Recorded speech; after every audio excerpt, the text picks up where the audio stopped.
Hey,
Bobby, the draft is coming up. Who's going to mess up? The Browns.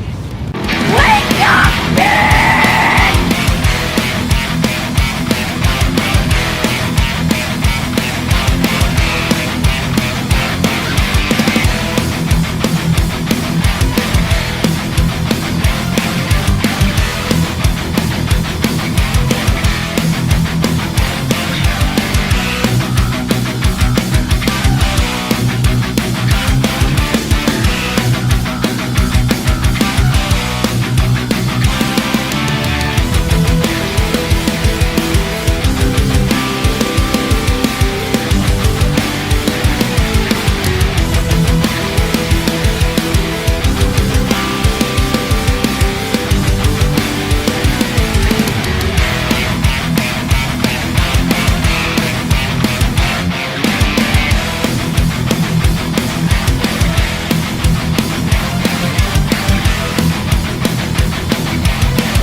It's finally time.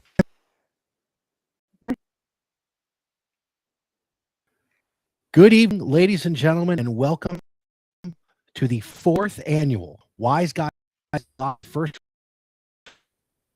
episode. Martinez, and of course, is always the man with the plan, the man who put every technical aspect of this episode together. Sir, my hat's off to you, Mr. JC Blue Note and James. We have prepared for this for close to a month.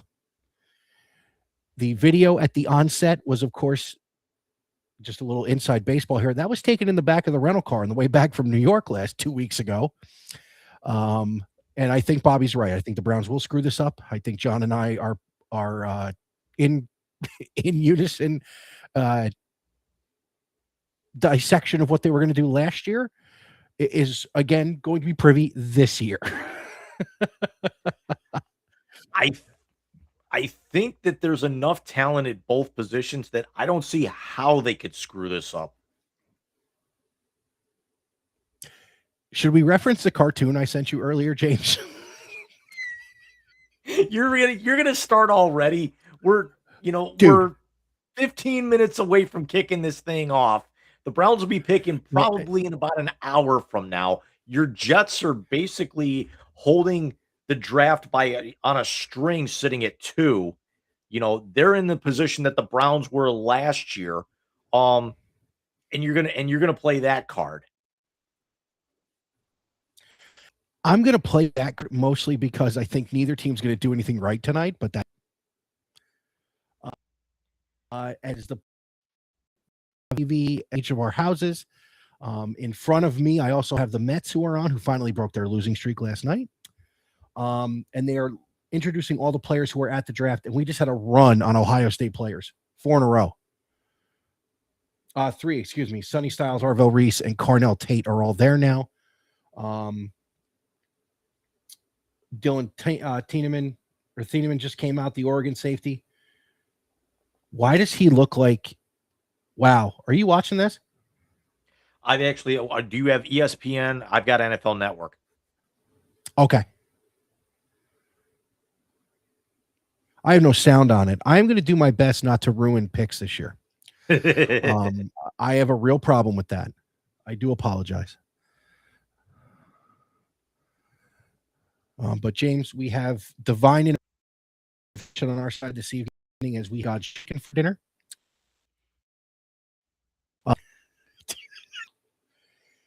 So anybody who watches us, some new threads on this evening. And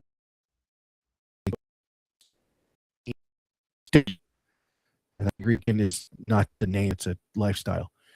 And we have Wise Guys Baseball, of course, gyms of that's after the St. Louis Blues have hanging back behind you, correct? Correct. Yeah. It's Can you hear me? I'd actually you've seen when I stream that I actually changed my color scheme between, Blues and Sabres colors are going blue, black, and silver. So I actually decided, the first run will be the blue, black, and silver. I'll do another one that'll actually be more personal to my branding as opposed to show branding in my traditional colors, probably later on this summer after I get this damn root canal. And of course, the match finds that to be particularly surprising. So on Black National, we are just a few minutes away from maybe one of the worst protected secrets in NFL draft history is the Las Vegas Raiders are first on the clock. So Jim, you did a lot of player breakdowns. Let's talk about the first pick who we know is going to go. And that's obviously going to be, that's the Sauce Gardner thing I saw. Okay. Yep. Now I get it. The consensus first round pick tonight, or first pick of the draft tonight, of course, is the quarterback out of Indiana, the Heisman Trophy winner and national champion quarterback, Fernando Mendoza. Jim, just as somebody who watched Mendoza play a lot, being a Big Ten guy and an Ohio State guy, I have concerns. I think their signing of Kirk Cousins was very strategic and very well done because now Fernando doesn't have to start next year. You're talking about a guy who, in all honesty, had one good year in college. And that was, of course, playing for Curt Cignetti last year at Indiana. If you're a Raiders fan, obviously this is your pick. You've been waiting on a quarterback. The Geno Smith experiment blew up in your face so much that you sent him back to the Jets. What are your thoughts, Fernando, going forward for the Raiders? This is something where the Raiders need a quarterback so badly that, if this was next year, the picking would have been a lot better. Mendoza is going to be a very capable NFL quarterback. I think he's not going to fall on his face like some other guys have near the top of the draft. Somebody sent me a graphic that said whoever's going to be at number 2 to the Jets, which we'll throw their profile up here in a minute, is going to be a guaranteed Hall of Famer because the last time, when you look at every time the Raiders have actually picked, in the top 10 in the draft or something, the guy afterwards ends up being a freaking Hall of Famer. Ironically enough, and it doesn't lie. But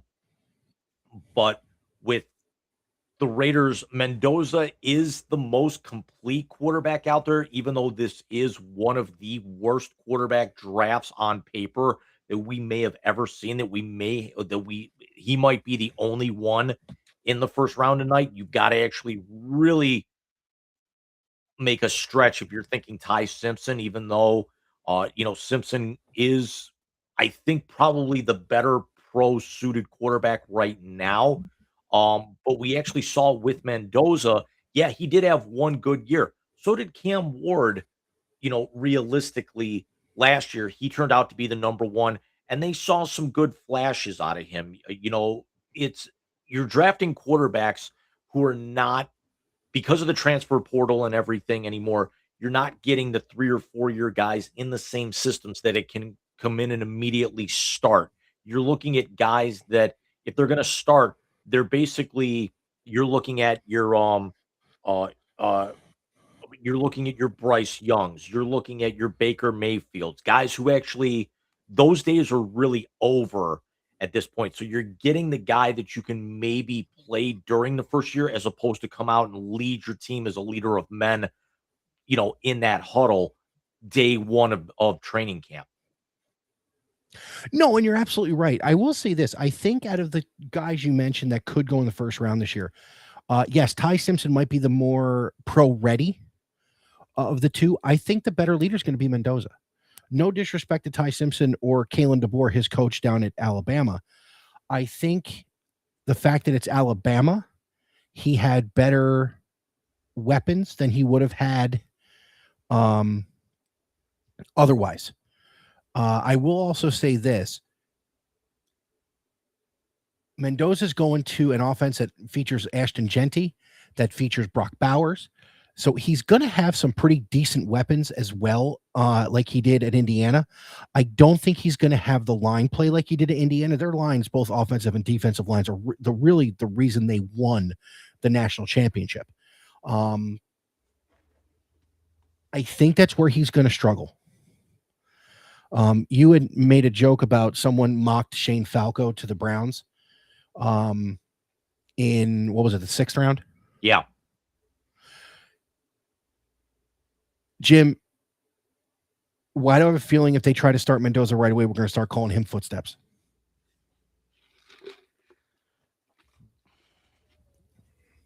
Because other than the Jets, the Raiders are, have the largest hurdles to climb of anybody in the top 5. Let's throw it up there. Arizona's got some promise, especially after moving on from Kyler Murray. Their rebuild starts now. Tennessee's got some promise. They've got some pieces in place. The Giants are sitting in a catbird seat right now because they've got their quarterback in Jackson Dart. They've got their hopefully future running back. As they're putting up on NFL Network now, there's 6 teams with multiple first round picks. So the Jets, Giants, Browns, Chiefs, Dolphins, and Cowboys all have multiple first round picks tonight. And when you look at those, the 2 New York teams, the Jets and the Giants, are both going to be picking at the top half. With the Browns, Chiefs, Dolphins, and Cowboys, their picks are actually, acquired from back into the first round with trades, the Micah Parsons trade, the Travis Hunter trade from last year. Kansas City making the deal for McDuffie, earning that extra first round pick. So, the Rams have 2 first round picks tonight. The Rams actually, that's a first. Yeah, exactly. The fact that the Rams have 2 picks, let alone actually using one of them. If we look at the Rams, they didn't have one last year. Naturally, they get Jared Verse, who actually, he's not Aaron Donald, but he's going to be really damn good. And, they're hopeful that they can get one more good year in the sun out of Matt Stafford, with the idea of Jimmy Garoppolo retiring. And Stetson Bennett, 28 years old. They've got other options to look into. We don't know what kind of legal ramifications or issues might be coming up with Puka Nacua. But there's a lot in the cupboard. If you're a Rams fan like myself, the Raiders, you can't turn a corner. Tonight is a little bit of the healing process, you hope, but you still also have that black cloud hanging over your head of the Max Crosby thing. Yes, you do. Now, we'll say this about Bennett, kidding aside. Doesn't Bennett strike you as a Dominican baseball player because we don't actually know how old he is? Yeah, he's not a reliever for the Cleveland Indians.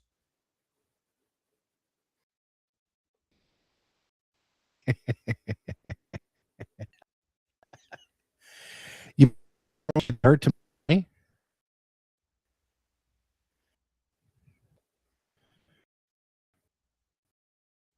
Let's just go back. Right now, ESPN has a montage of some players in the first round are weighing their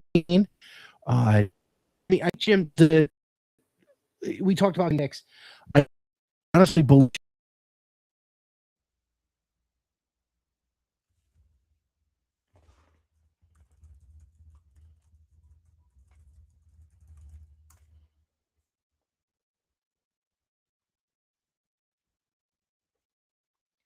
Mike might be having some camera or connection issues here with this.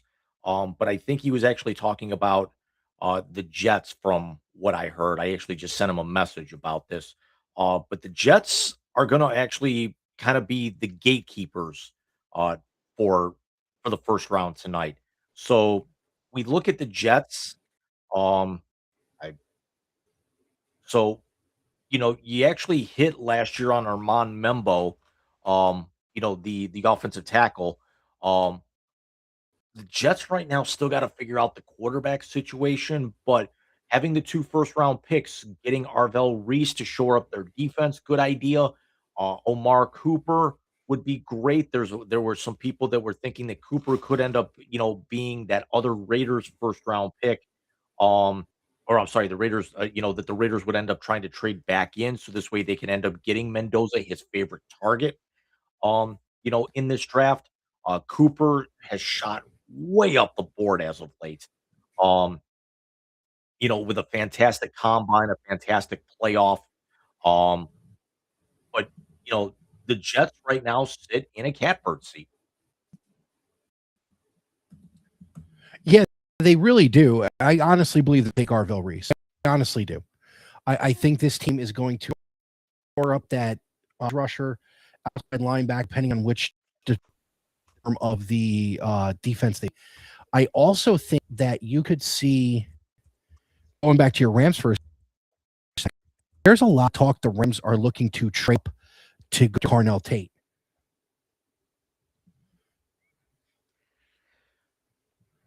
I've been hearing some rumors about that. Let me throw the Rams out here because it's going to be very, very interesting who the Rams, and when you see a consensus mock draft, this is actually a site that I visited early, very wee hours of this morning, like daylight hours.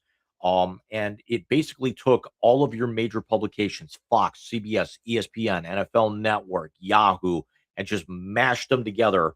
And this is actually spitting out Makai Lemon, which would be fantastic for the LA Rams. It will be a weapon to go with Puka Nacua. We're going to really look at. Like nobody can be the Seahawks in Super Bowl with one option. As good as Cooper Kupp was in Super Bowl and as good as he was,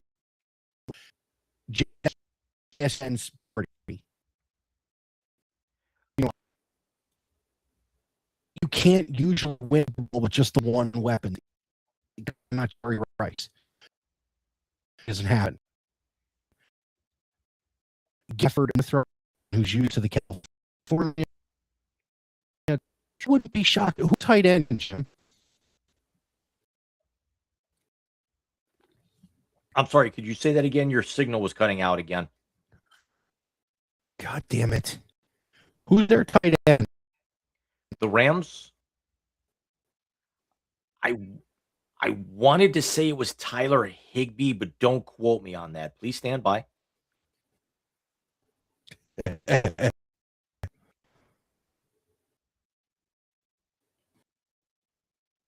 Colby Parkinson. Tyler Higbee's the backup. So it'd be something where you go wide receiver round one. I can go in round two. Sources of need do your boys have? I think honestly, the other world's worst kept secret right now is if we go to the very, very end of the night and we look at the Super Bowl champions and why did that load Washington, not Seattle? There we go. That really outside of Jeremiah Love, his teammate Jadarian Price, there's a lot of people mocking him to the Seahawks at 32 because they don't have a running back right now. Because that's the other aspect is that the Super Bowl MVP is now in Las Vegas. Was it Las Vegas or the Chiefs? You know what? It was the Chiefs.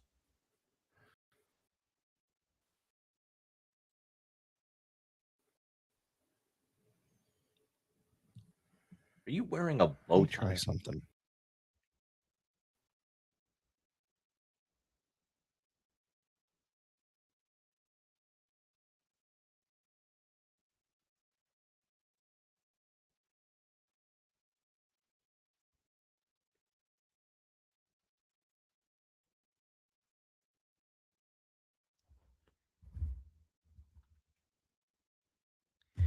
And we are officially live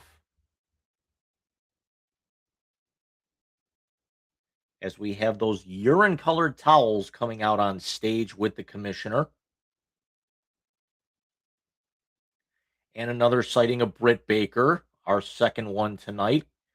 She can get on NFL TV. She can't get on AEW TV for over a year.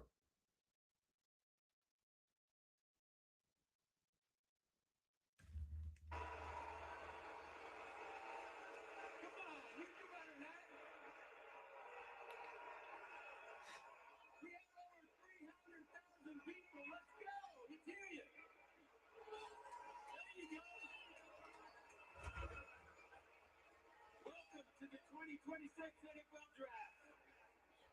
We are proud to be here in a city built on grit, built on steel, and home of one of the most dominant franchises in history. Your six-time Super Bowl champion Pittsburgh Steelers. And it smells. But tonight we're going to celebrate Western Pennsylvania heritage. And as you can see, I didn't come alone. Steelers captain, 8-time Pro Bowler and Defensive Player of the Year, TJ Watt. The whiny little bitch that he is. And the heart and soul of the Steelers, a captain. The 2023 Walter Payton NFL Man of the Year, Cam Hayward. Who is a stud. TJ's great, but he is the biggest crybaby in football. No, we don't want to do that because then that means people in Pittsburgh actually have to open their mouth.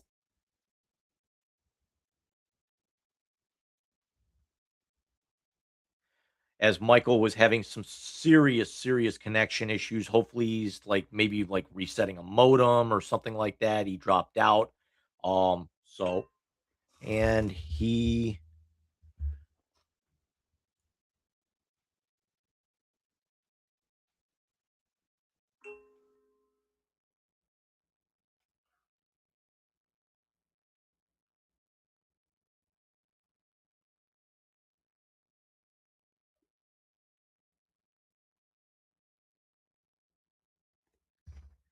as he's trying to get his thing fixed as they bring out Hines Ward. I don't really care.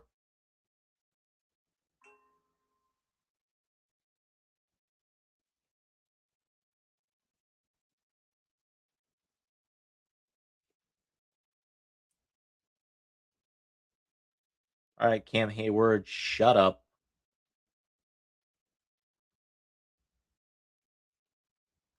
And we bring out a sexual predator in Ben Roethlisberger. Hooray. As if we don't have enough of those.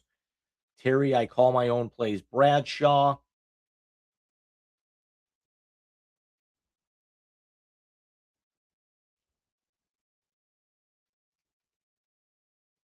And Mike just returned. He returns just in time with a cavalcade of squealers. Yeah, that's starting to piss me off.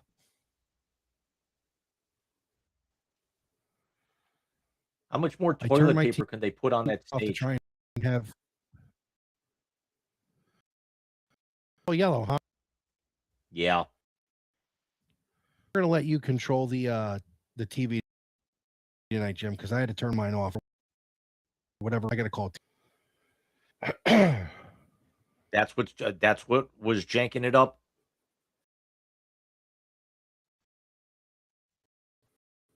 I took my laptop from that to the hotspot. So we'll see what goes on. Everybody.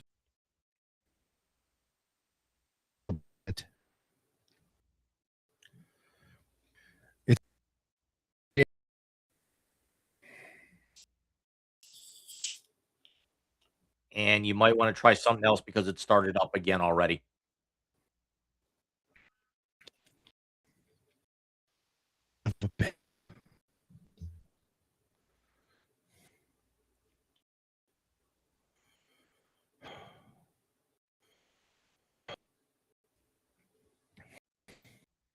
So the Raiders, new head coach, new quarterback, possibly disgruntled stud on defense.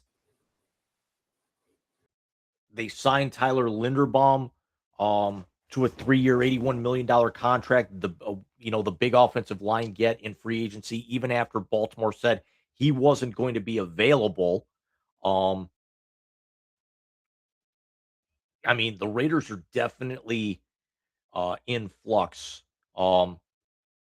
Mendoza throws a really good ball. He can definitely stand there and take a shot. When you're 6'5", you can do things like that. No,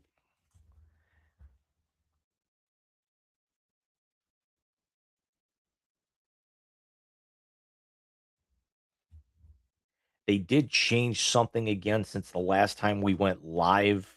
Um, in previous years, I was able to just click and move before things went up on the screen, so I don't have that option anymore. Um, as Mike is trying to refresh and dropped out again. He's actually trying to restart his entire system and see if that fixes it. So hopefully he'll be back with us in a couple of minutes. Certainly in time for the Jets at number 2. And the great thing is we don't have. I mean, we're not going to be here until the wee hours of the morning. Like we almost were last year. That we saw 15 minutes on the clock for teams, and then they shortened it to 12, then to 10. Now teams only have 8 minutes, which is great. I mean, we're not gonna switch this around until um we're not gonna switch this around to where teams only have 5 minutes like they do in subsequent rounds, especially on day 3. Um but the Raiders on the phone, they add Clint Kubiak as the coach. Kirk Cousins is going to probably Mendoza's going to compete with him for the starting job. They add Jalen Naylor, they add Linderbaum, as I have the NFL draft feed up here. But this is definite Quiddy Pay, Quay Walker. So the Raiders do make a lot of additions here. They had plenty of money and salary cap room. They were hoping to shed a little bit more. There's still a possibility Max Crosby could get moved. Could he get moved tonight? Who knows? They lose Geno Smith. They lose Kenny Pickett. Really nothing of value lost there anyway. Pickett bounced around. Geno Smith was absolutely atrocious after, realizing that it was the system of Seattle, whereas not to take anything away, from the Seahawks, but we see Sam Darnold move there for last season, go out and win a Super Bowl. Proving the year in Minnesota was certainly not a fluke by any stretch of the imagination. But Kubiak brings that pedigree of coaching Seattle to that Super Bowl championship. The pick is officially in, and we will be unmuting when Commissioner Goodell steps to the podium to make Fernando Mendoza the latest player, the latest member of the number one draft pick fraternity.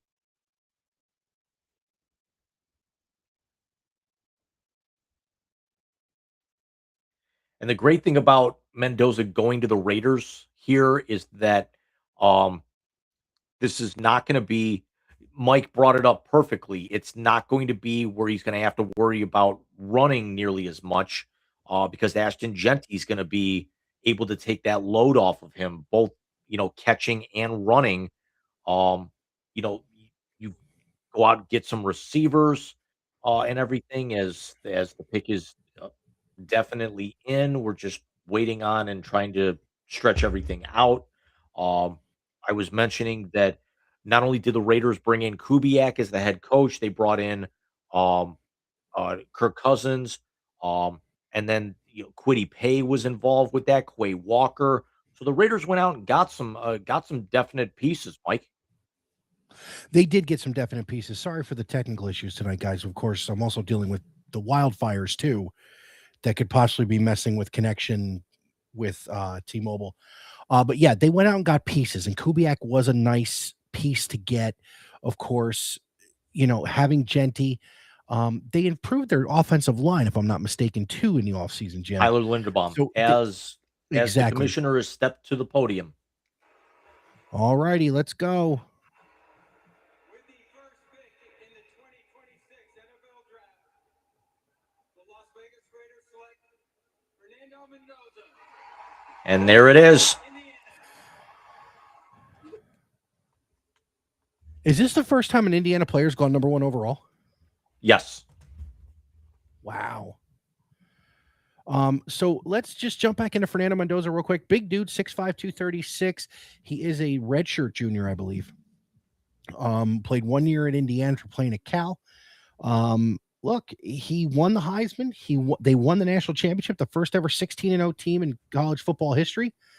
And impressive wins over Alabama and Oregon, and a really knockdown drag out win against Miami in the national championship game. So you can't fault the Raiders for taking him here. Again, I have concerns about him because of his lack of a ton of playing in college. But listen, Kirk Cousins is a great bridge to have, as we've seen with every other of the 12 franchises he's been with. Right. So, Jim, this is where the draft starts. The funny aspect is that the one thing that we've been seeing passed around, the one meme that we've seen most often, didn't actually come true, is that we didn't actually get the draft. We didn't get the guy picked at home who got drafted, who actually decided to skip the draft and stay home. And his girlfriend or fiance or whoever didn't look like she got drafted as well, because there was no young lady sitting next to Mendoza on that couch. That's hilarious. That's hilarious. And listen, he's a good kid. He's not somebody who's going to get in trouble. He's not somebody who's going to disrespect a franchise. He's a good person to have as the face of your franchise. Now,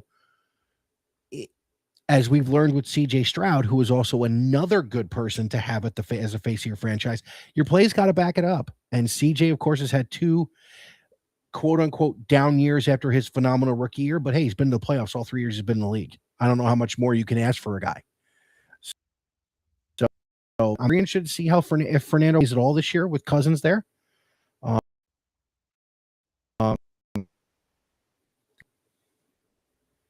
So now we move on to the wild card, and that is the New York Jets. We talked about them earlier. This is one of their first. This is the first of their 2 first-round picks tonight. As they flash the graphic up there, missed the playoffs for the 15th straight year, the longest drought in the NFL. They have not won the division since 2002. And with the Buffalo Sabres currently playing in game 3 of their NHL playoff series, the Jets hold the longest playoff drought of any team in the 4 major professional sports leagues in this country. That's insanity. Now, I got to say this. Trivia question for you there, James. The New York Jets last won the AFC East in 2002. James, who was their quarterback? Would that be Chad Pennington? That would be Chad Pennington. James, the last in the playoffs was 2000 and who was that butt fumble? was Anus. Here's the Jet. Can you believe what I'm to say anus? About the Nets that no one realizes. Both those quarterbacks that got them the teams around them. And what Jets have done since Cleveland is they have not put a team around these top draft pick quarterbacks that they've gotten. The Sam Darnolds, even the Sanchez to some level, because Sanchez went to 2 consecutive AFC championships. The team.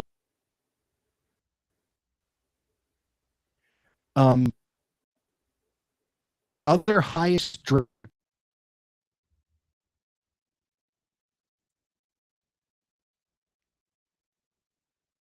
So there's a lot of people thinking that we're going Reese here tonight as Mike's connection issue has started again. Again, he's got wildfires going on down there, so it's probably playing all kinds of hell with his connection. As he's trying to, I guess, restart or something. But Did you know what it did from as Fidel is relatively quick. Yeah, it's Arvell Reese. With the second pick in the 2026 NFL Draft, New York Jets select David Bailey. Wow.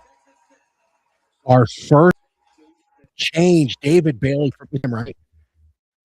Correct. Yeah, there were some people that actually had him going, had Bailey going that high. It's if it wasn't going to be Reese, there was a lot of people that were thinking it could have been Bailey. So as much as you're thinking Arvell Reese, look at that. ESPN had him the 3rd overall, the best edge rusher in this draft. CBS had him at the 3rd best edge rusher, 20th overall in this draft.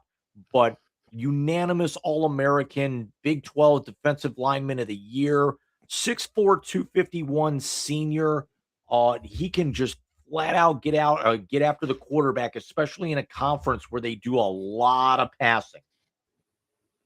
Yeah, so he's going to help the Jets a lot, especially in that division, because you do have the defending AFC champions in that division again in the New England Patriots with Drake, Josh Allen. You have who's a quarterback? Oh, who cares about Miami? The thing you sent me today, by the way, was amazing. So somebody said, the draft is too long. Thankfully, they cut the time down. If I actually wanted to watch 3 hours of something and see 3 picks, I'd have watched Tua play football.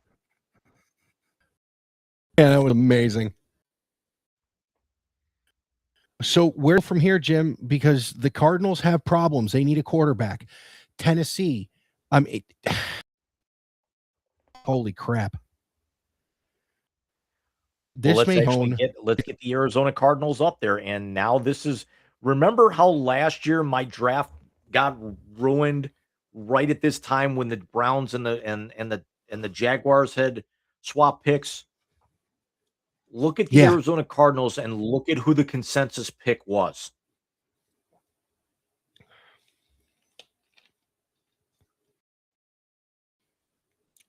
Do you think they go to? I think they almost kind of have to, because they're definitely targeting. There's no other quarterback that they're going to get tonight.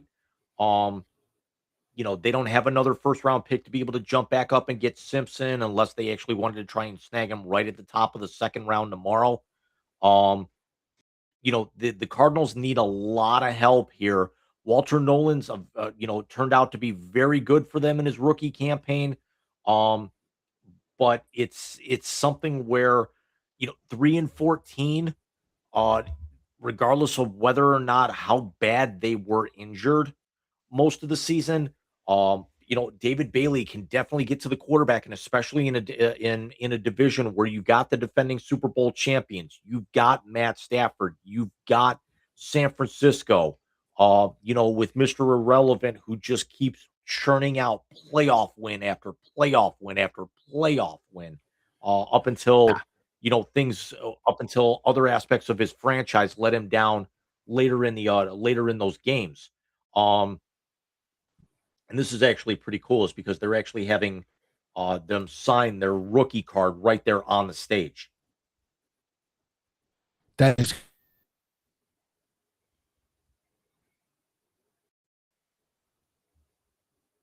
Big 12 defensive lineman of the year, newcomer of the year. Um, Bailey, I think, was going to be off the board by no later than 5 anyway. The Cardinals were 19th in the league in offense, right. 27th in defense. So I think this is where Arvell Reese is definitely back in play. It looks like that as the clock is under 2 minutes, on the screen for the Cardinals, they finished under 500 in each of the last 4 years. But it's also something where that defense has nowhere to go but up. Um, I think whoever they get here is definitely going to help them out. I think Arvell Reese is the way to go. Um, Jacoby Brissett is he's looking for an extension as their quarterback right now. He was 1-11 as a starter last year, as I'm just kind of rehashing what's on NFL Network. Um, Arizona's got so many holes, but this has got to be something, and they release Kyler Murray in the wake of that. But this has also got to be something where you got to go best player available here, because you've got so many different issues. You've got to start filling holes.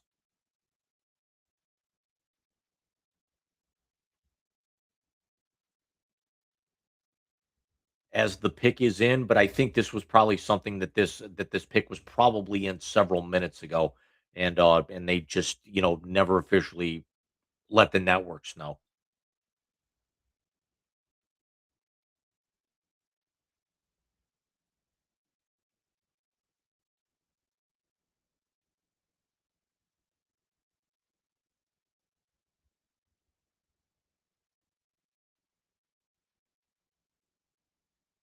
As we're waiting on Commissioner Goodell to reach the podium.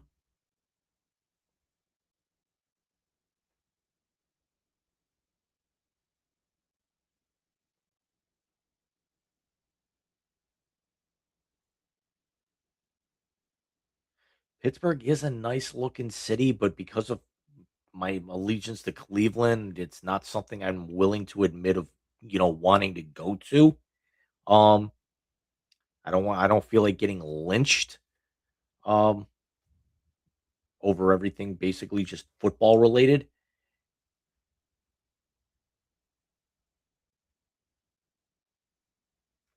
And here we go.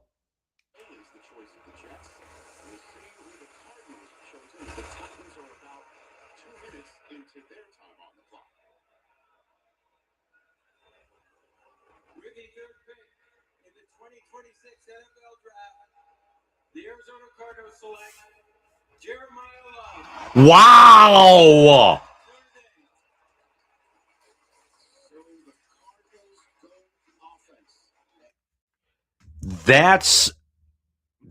Honestly, that's a bit of a stunner.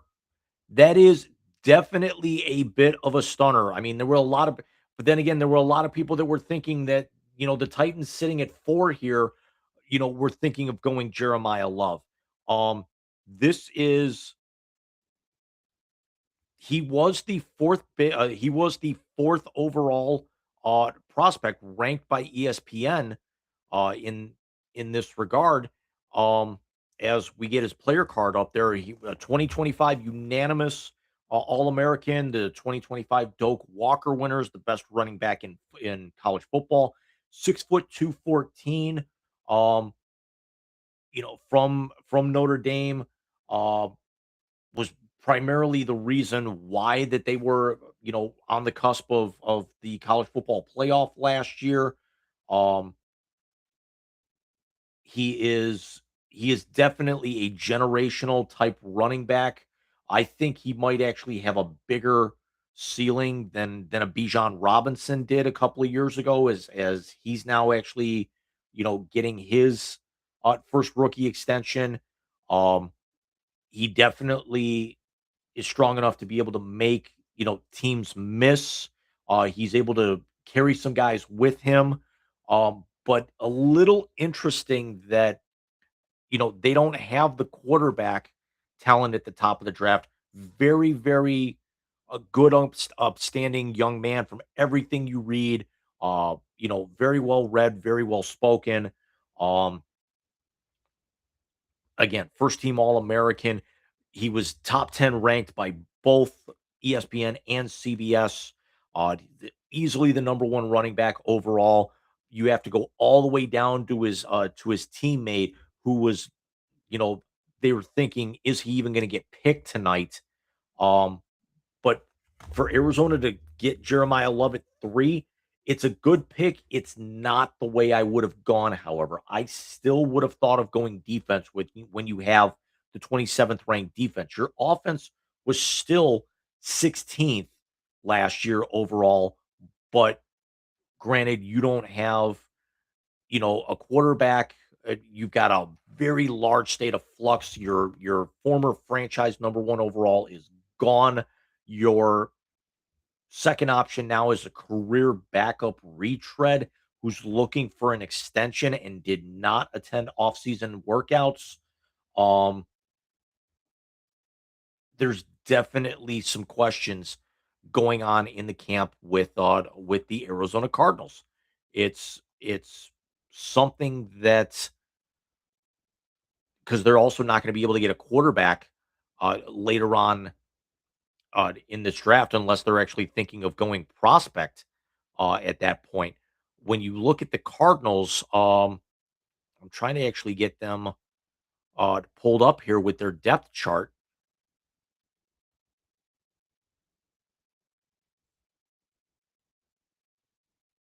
So Brissett is their starter. Gardner Minshew is the backup, and Keaton Slovis is your third string, almost emergency at this point. You've got James Conner, you've got Marvin Harrison Jr., Michael Wilson, Kendrick Bourne as your receivers, Trey McBride, good tight end. So you've got a lot of skill position players. When you've got a James Conner, this is where it's a little bit more questionable for me, as I actually kind of want to hear a few of his comments.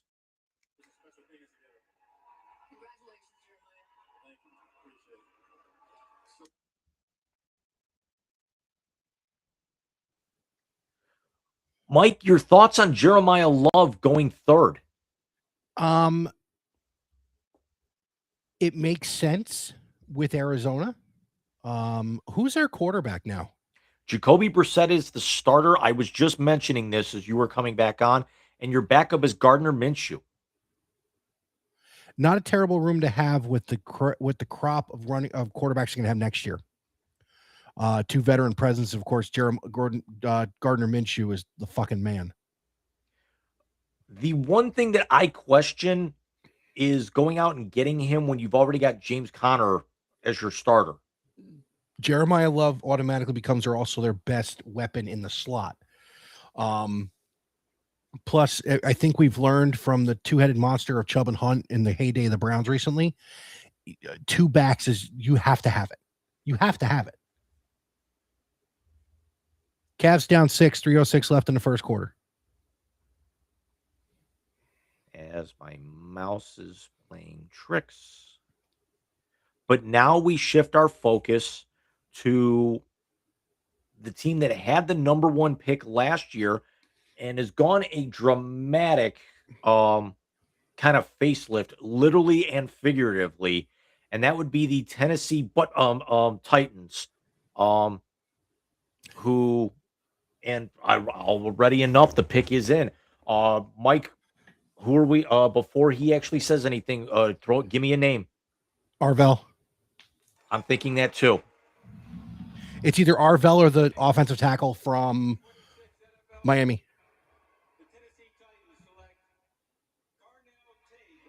Whoa! Carnell Tate. Carnell Tate.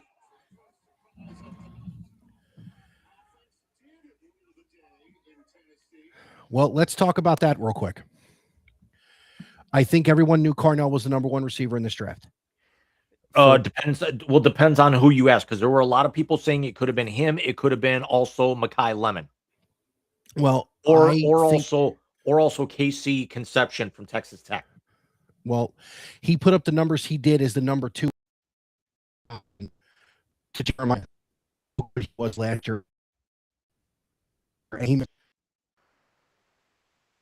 talking about a 82%. So this is a big move for them. Showing that they're going to build around Cam Moore. Oh my God, look at that. Build around fucking quarterback. What I think our Cleveland Browns should do is draft Arvell Reese and put him on the other side of Myles Garrett. Motherfucker.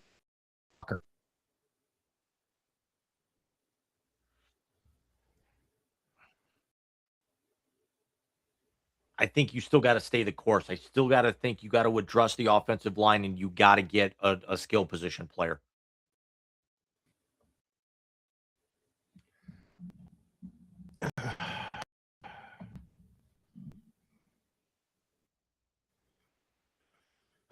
Yeah, no, I can see that. I think the Browns do it to stay the most of Cleveland wide.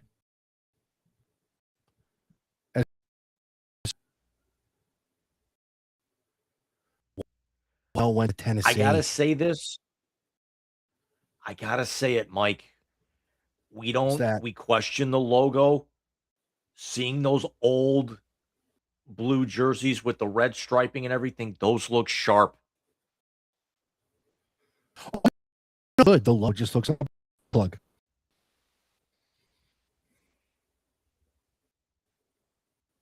As one guy in their draft room just does the OH, which is the dumbest friggin' thing ever.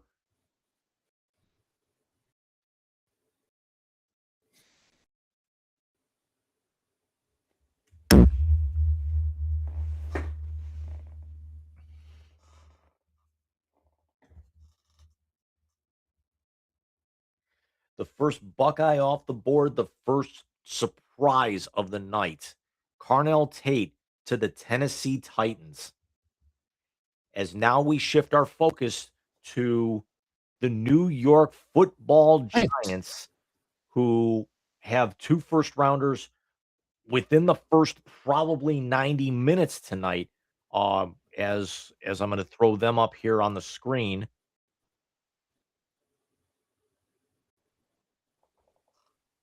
We all remember that they went Abdul Carter at 3 last year. It was a talk. Were they going to go Carter? Was it going to be, possibly Shedeur Sanders? Was it going to be Travis Hunter? Carter was good. He wasn't as great as people thought, but there's a lot of people that were mocking Sonny Styles here. That might change now that Arvell Reese is still on the board. They're also looking at Jordan Tyson, possibly at 10. I don't think the Giants can go wrong no matter what they do, because now the pick is in. They've got their pick of the litter. They've got all the Buckeyes out there. They've got really all of the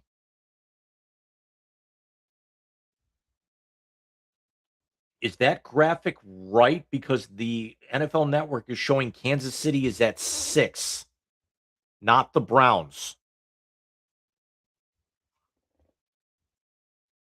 Okay, I think they had the graphic wrong because I know Kansas City's at 9.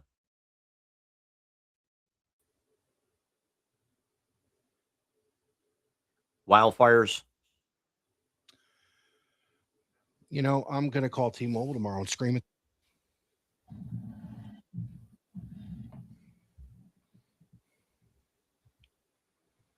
Well, I'll make you a deal then. And we're sorry to kind of have to do this and me kind of throw this out there. What if we maybe get through 10 and if it's still that bad, we call it? I don't want to do that, but let's kind of play that by ear. Because it says it's online. It says it's connected. It says it's good. It says it's...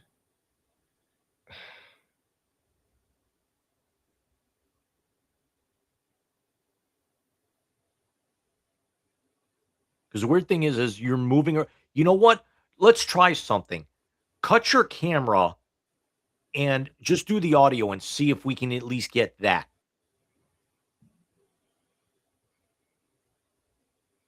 All right, let's try that. Can you hear me? Yes, I can. All right, let's see this. I mean, I'm not that great to look at. I do have the face for radio. So this works out well. Do you know how pissed I am right now? Yeah, you're not the only one.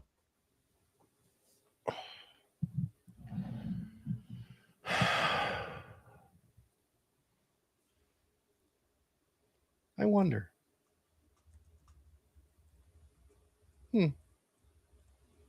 I wonder.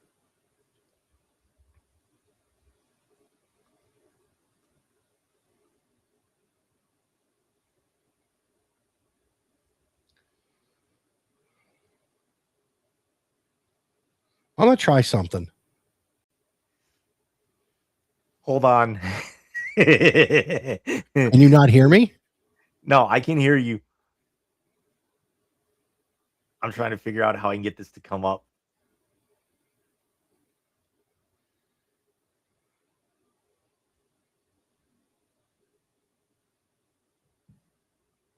Oh, this would be funny as hell if it shows up.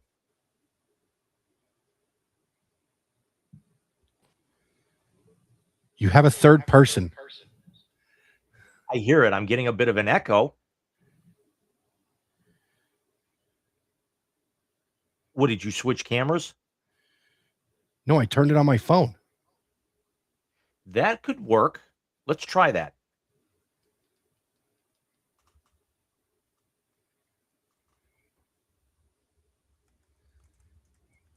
Add the third person. I'm working on that now. Why does it still have...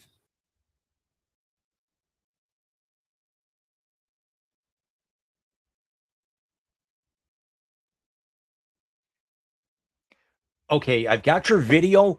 Unmute yourself. How's it sound? Okay, you're good. As they're up now doing an introduction. You like my little caption I put up for you? Yeah, Dick. It's true.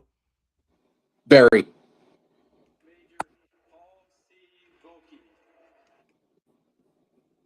As they're doing a salute to service, always they usually do this somewhere in the top 5 or top 10 anyway. Hold on a second. This actually looks good. I'm cute.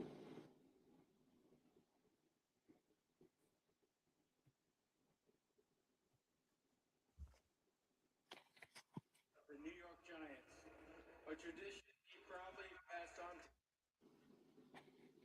Let me make sure my earbuds hook up.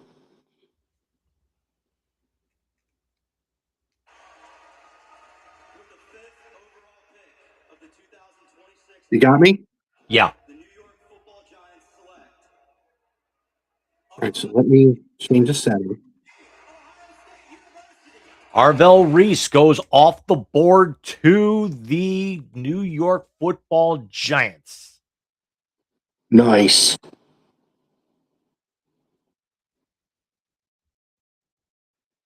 So, Michael, as I'm getting his player Okay, card can you still pulled hear up me? here- Yes, I can. As I pull up his player card, tell me about Arvell Reese as a Buckeye.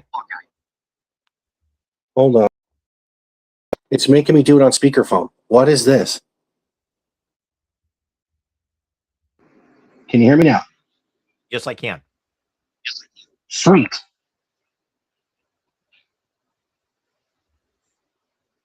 All right, so you're going to come with me. Arvell I'm gonna get Reese, something. 6'4", Go on. 243-pound junior. He was a unanimous All-American this past year. Big Ten linebacker of the year. ESPN had him ranked as the best player in this draft, the second best linebacker in this draft, which is strange if he's number one overall. And also CBS. This is one of those rare instances where they actually have him at multiple positions. So CBS had him at third overall, the second best edge rusher in this draft, behind Will Bailey, I believe. Well, listen, Arvell was not only is he an Ohio State product, Jim, he is a Cleveland Glenville High School product. So Ted Gannon Sr. churning out all of those first round picks. I'm trying to get this to work right. Come on, change. There we go. So I'll have to do it from here, and I do apologize, everybody. This is ridiculous. I think it's the Chromebook, to be honest with you, Jim. It is what it is, but we make do. There we go. Video. Let's unmirror the camera. Oh, I didn't mean to do it that way. You don't need to see my there we go. All right, so Arvell goes to the Giants. I tell you what, him and Abdul Carter in the same friggin' defense is going to be nasty. Yeah. That's going to be nasty.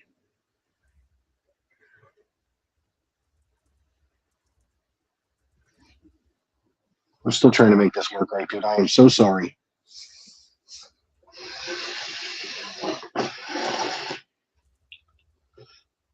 Nope, that sucks.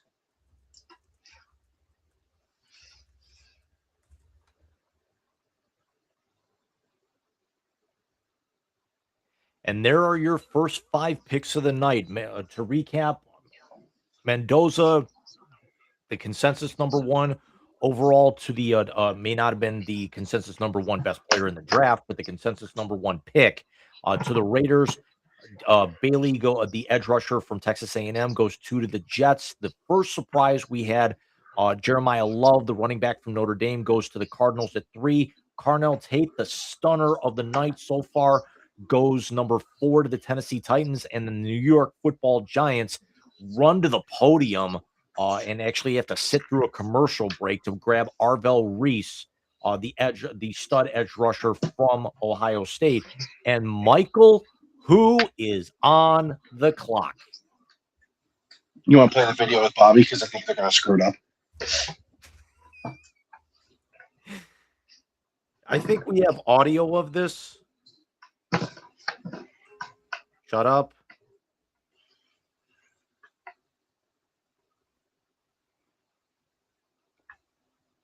Because I had my and we have a trade.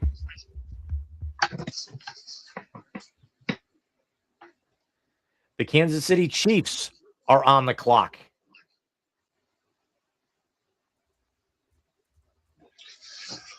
Stunner.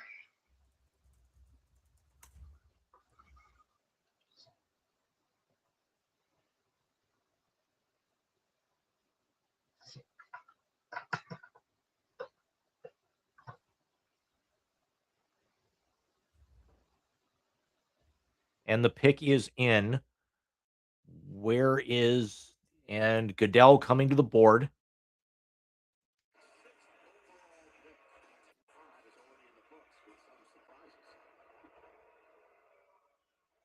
With the 6th pick in the 2026 NFL Draft, the Kansas City Chiefs select Mansour Delane, defensive back, LSU. So that's actually what I was thinking.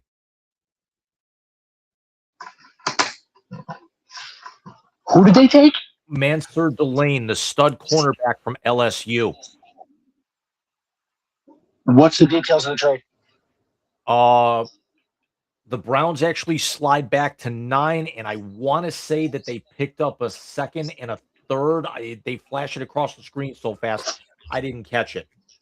Let me see if I can back up. It is the Browns.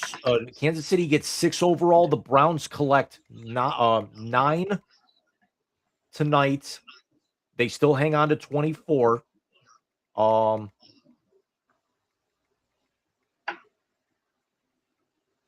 They collect a 3rd round pick, 74th overall, and a 5th round pick, 148th overall this weekend.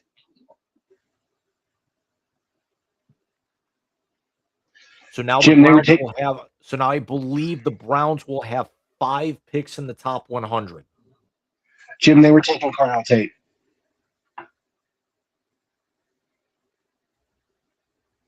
I don't think there's a doubt in my mind that they were taking Carnell Tate. The minute he was off the board, that was it.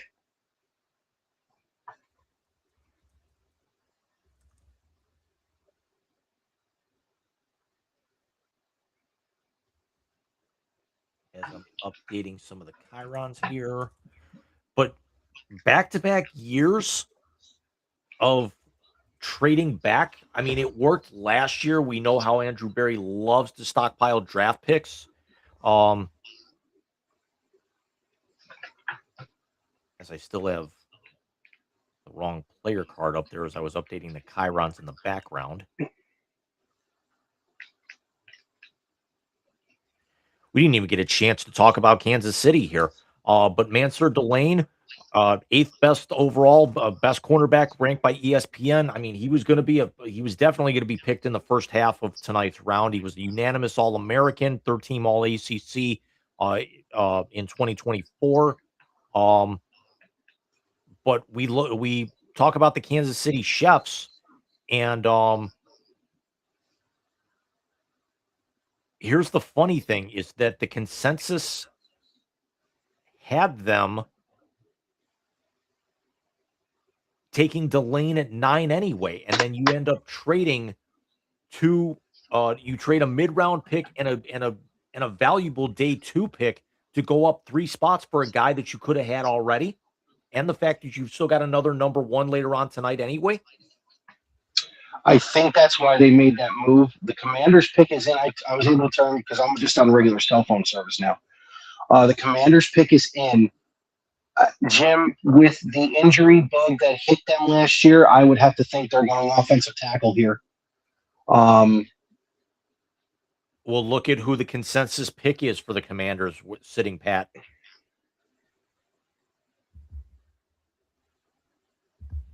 Wow. That's not who they're going, but that's actually what a lot of people are thinking. That's what this mismatch was. So the Commanders.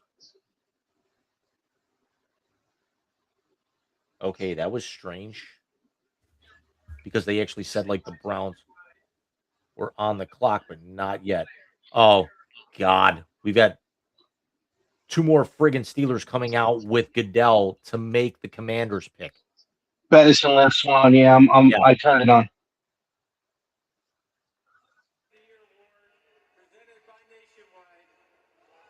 I don't mind Lynn Swan. He was in the Waterboy. He was. Browns received 9, 74, and 148 in exchange for the trade. Jesus. I don't completely know. I mean, you couldn't squeeze a second out of them.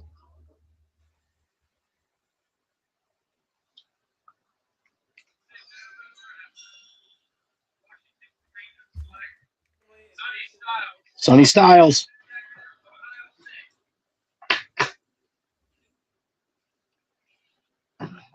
Well, They didn't get it right. They did go Buckeye defensive player Sonny Styles, maybe the best linebacker in the draft.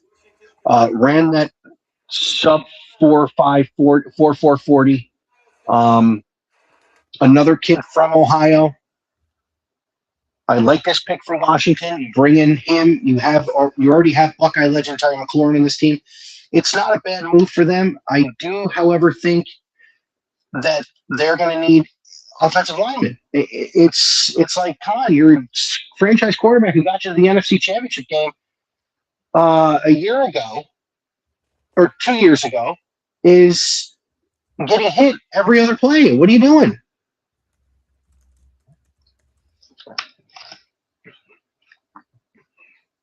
Yo, the Saints pick is in already. Yeah, there's I mean, they're not even giving me a chance to get things updated here. So let's actually look at the Saints. I want to see it was 24, 25. So, man, Ruben Bain still sitting there for the Saints. If the pick is already in and they're running up to grab Ruben Bain, what a treasure trove that would be. ESPN is showing the last two players to play safety and then linebacker in college and go in the first round were Urlacher.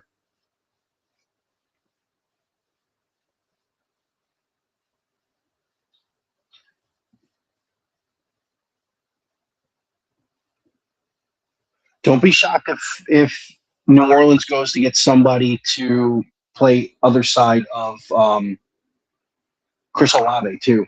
We were talking about it this morning.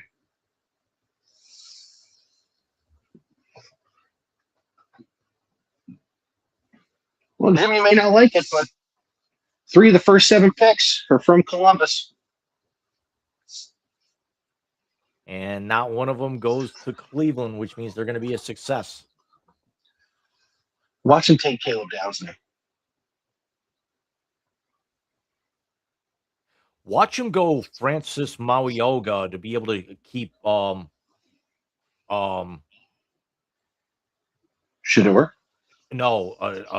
Shuck upright. Oh, the Saints? Yeah, probably. Right in front of the Browns, nonetheless. I'll tell you this much. What they actually show here is whoever comes off the board next, the Browns are going to have their pick of Downs, Mekhi Lemon, Ruben Bain, Mauioga, Kenyon Sadiq, the tight end. I don't think they'll go that way. But they're actually going to get an absolute stud coming up here at 9. Yes, they are.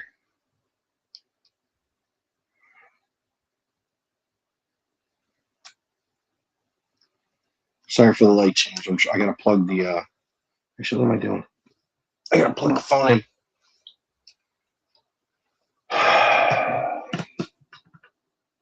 Dude, I am so sorry about tonight. No, you're good. No, I'm not. This is bullshit. I mean, it's not the way we wanted to do it, but you're having bad connections. My mouth's killing me, so it's it is what it is. We play through it. Yes, we do. There is no injured list for the wise guys. Although, yes, there is. We've been on the injured list before. There is no I in team, but there is an M and an E. A big fat me, as it were. Right here, I'll put this down for a second. I sit back. Take your time. First time 3 Ohio State players were picked in the top 7 in the common draft era, which is since 1967. Hey, let's talk about how nasty Abdul Carter and Arvell Reese are going to be in with the Giants. Who are going to be up in just a couple of minutes again anyway, because the next 4 are Saints, Browns, Giants, Dolphins. What are the Dolphins even doing? Well, let's find out. Let's see what the consensus says.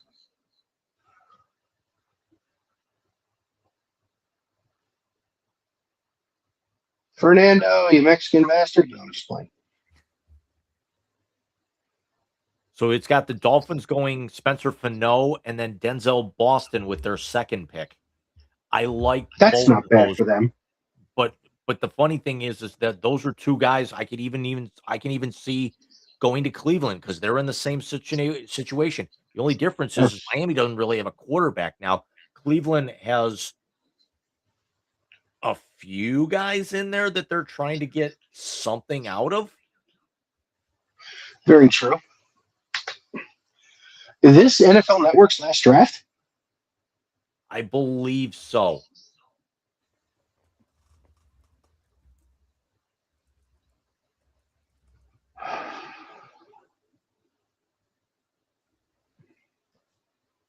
Because they're going to be under the ESPN umbrella next year.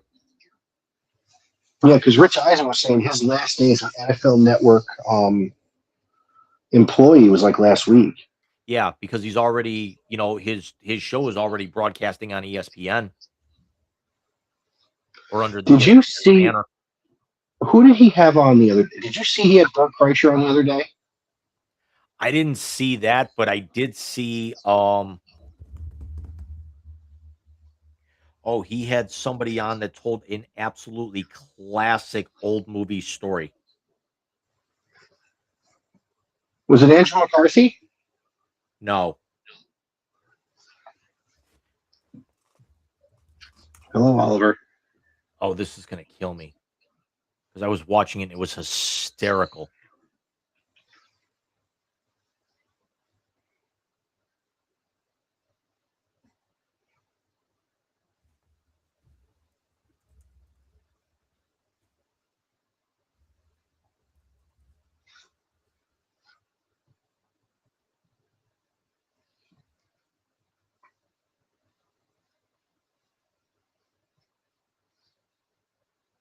Well, anyways, while you're thinking about that, Bert told a story about when he met John Daly. And of course, Bert Kreischer and John Daly are basically the same person, just one's a comedian. Well, he meets John Daly. The hell? Cat's knocked the remote over, son of a bitch. Anyways, so he meets John Daly, and he pushes his wife out of the way. He sits down with Daly, starts talking to him. Daly goes, "Come on, sit down, have a drink." So now you've got two drunks drinking vodka together. They talk about how they each have their own vodka, and they talk about how they each have their own tour bus. And John Daly says, and I quote Bert Kreischer, John Daly tells Bert he drives the tour bus with his dick. And then proceeded to show him a picture. Oh, it was he was talking with Charlie Sheen about what he was doing with when he filmed Major League. Oh, with the steroids? No, about like did they adjust the mound or anything? No, Charlie was doing roids. Charlie was showing about 85 miles an hour. He was showing roids right the whole time. And then when he played musical chairs with Olivia Munn. That was funny. Yep. As the Saints pick is in.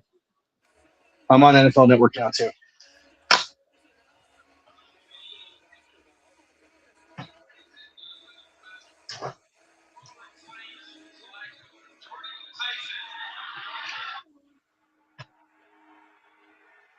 What I tell you about somebody to go in front of Olave? In the 2026 NFL Draft, the New Orleans Saints select Jordan Tyson. That's what sucks because there was a lot of people thinking that he could have gone to the Browns because Jordan Tyson's brother plays for the Cavs. I know. So, Jim, let's break it down. Where is Andrew Berry gone? Let me get Jordan Tyson's card up here real quick. 48. Oh, excuse me. Delicious. Mountain Dew. Yeah. Dude, I'm dropping everything tonight. Signal, caps, remotes.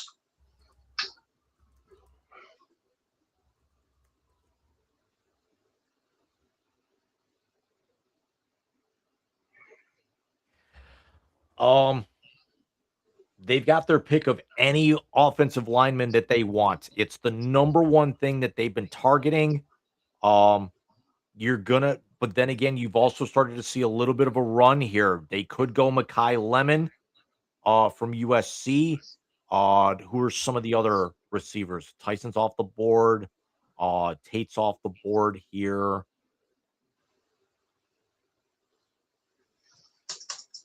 okay, there's Lemon.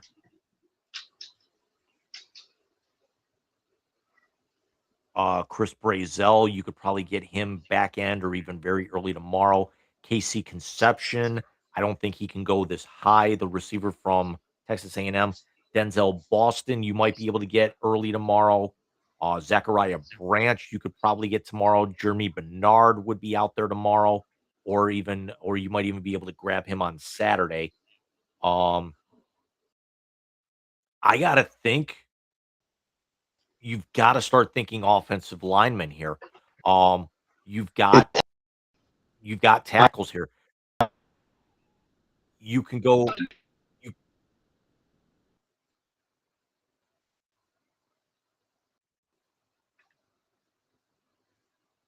Are you you, could go are you seeing Proctor the here. bottom You of could this? go Maui Yoga. You could go Caleb Lomu. You've got lots of options. Yo, Jordan Tyson's the casting in the green. Spencer Fano, you could probably get him later on tonight if you really wanted to. Probably. Yeah, I'm thinking. I gotta be thinking either Maui Yoga from Miami.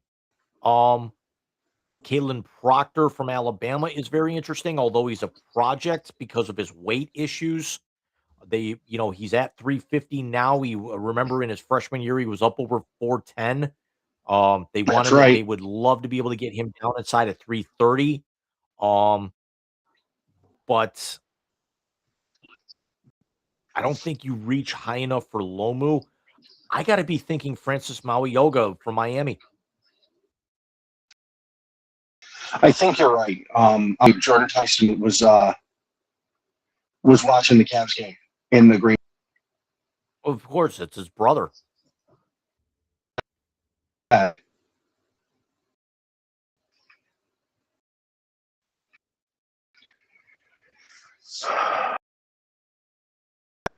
are gonna flip somehow. I can goddamn feel it.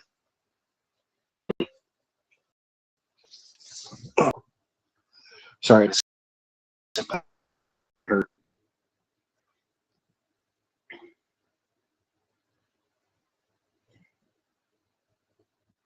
Do it again. I'm sorry, And man. I'm sorry. It's got to be. The Browns actually made a pick and aren't going to do the whole Eric Mangini trade back 3 more times. Does Jimmy Haslam look like he's got some?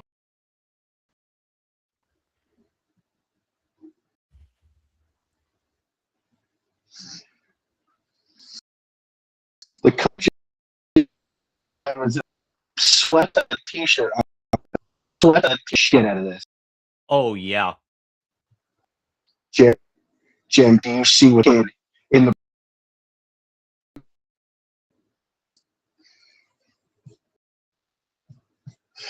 I fucking love.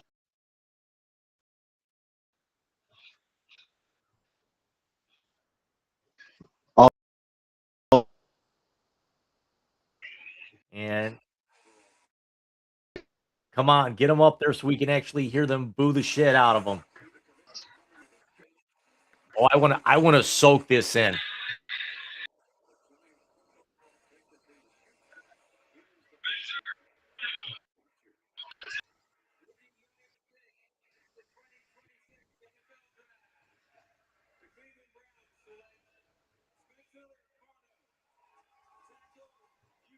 I do not have a problem with that.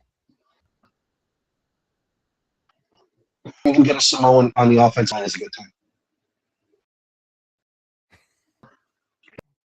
Where I have a problem is lineman. Oh, we played left tackle. Okay. No, we played right tackle. Sorry.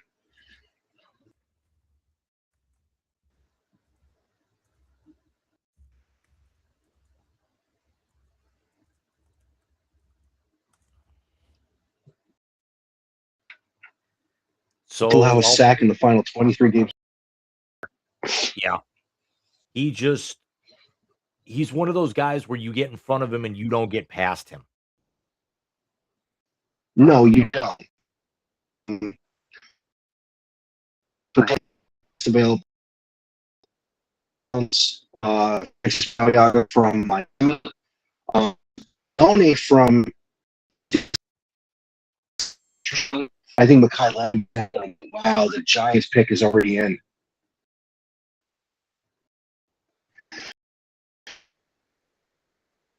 Lemon's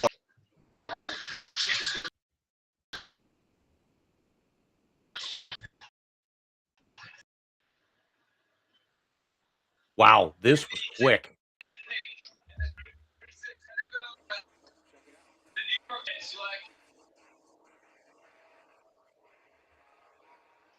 With the 10th pick in the 2026 NFL Draft, the New York Giants select Francis Mauigoa, tackle,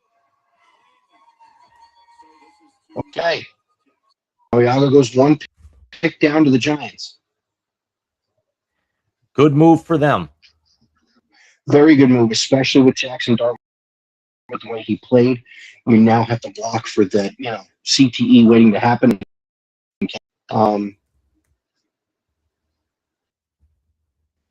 If this dude says, I'm going to follow the team, Shut up. don't look at me like that, fast.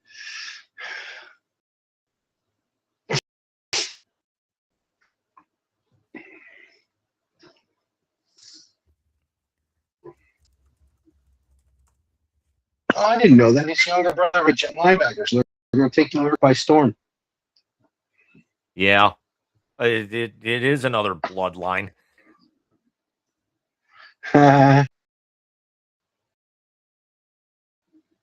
As the longest Ulafala I've ever seen.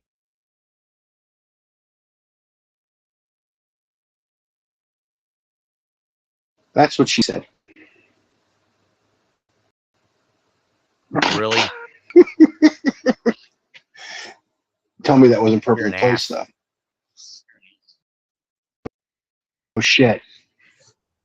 I feel like an ad doing this shit from my fucking phone. I would do it on my tablet in New York. Hey, my sister just texted in our cousins chat. Go look at the first picture of the brown. And first picture that comes up.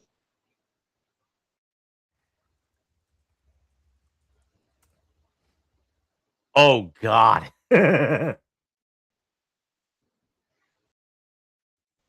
Yeah.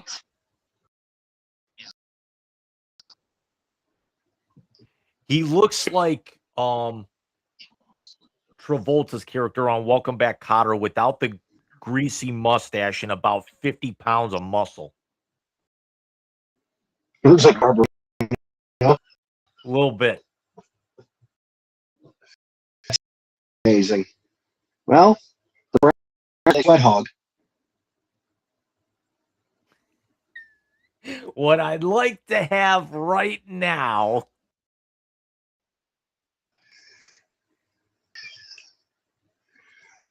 I think day one they got to put miles on him and see what Miles.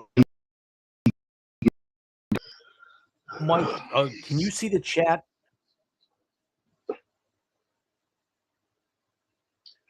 I should be able to. Hang on. Why? Who was in the chat?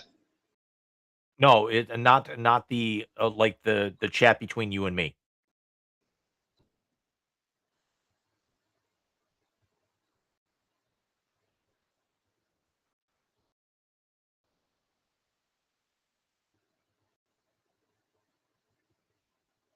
Okay. And we have another trade. So the Cowboys are going to 11. Miami slides back one, goes to 12, and they get a fifth rounder. They get both of Dallas's fifth rounders this year.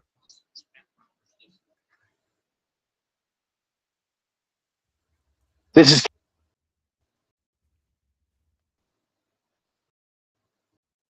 Dude, I'm sorry. You would think. Yo, said in the chat, I feel terrible about this. You've got nothing to be sorry about. It's a, it's a combination of your network, the wildfires, and everything. So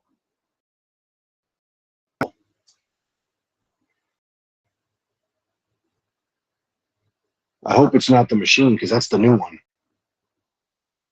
right. We'll find out when we tape our first pre-taped episode afterwards next week.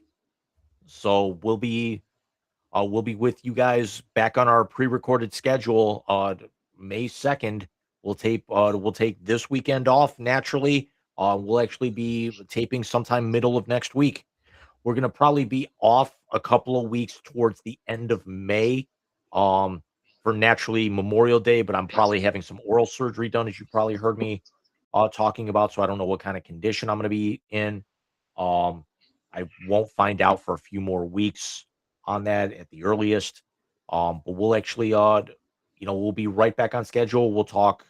We'll summarize the draft. We'll look at the NBA and the NHL playoffs through that period as kind of quick rundown as we're in a commercial break here with the basketball playoffs, the NBA playoffs right now. In the fourth quarter, the Hawks have a 8-point lead over the Knicks. Just entering the fourth quarter, that series tied at 1. And the Raptors have a 1-point lead with just over a minute left in the first half against the Cavaliers. The Cavaliers lead that series 2-0. The late game tonight will be Denver and Minnesota coming up at 9:30 on Prime. Over in the NHL, we actually have Carolina and Ottawa tied at 1 late in the second period. Carolina leads that series 2-0. And Boston and Buffalo are tied at 1 about 5 minutes into the third period. That series tied at 1. Colorado looks to go up 3-0 on Los Angeles tonight in the late game, and that game will be on TNT and HBO Max.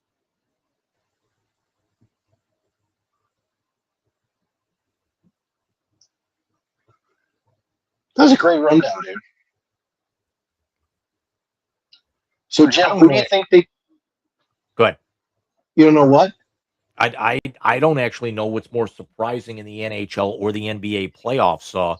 Wembanyama getting hurt and that series tied up at 1 and getting a little iffy, or the fact that the Pittsburgh Penguins get their first playoff appearance in a few years, try to get one more run for Crosby and Malkin, and they're down 3-0 in that series to the Flyers. How many dudes were in the box the other night? Everybody. I thought so. As Buffalo just goes up 2-1. Nice. Jim, so I mentioned I thought this was Caleb Downs. Right, wrong, indifferent. What do the Cowboys really need? What are you thinking? Well, according to this, they're actually talking Jermod McCoy, but this was them originally picking at 12 instead of just sliding up a spot to 11. Keldrick Falk still out there with their second first round pick. We're going to find out here in a moment.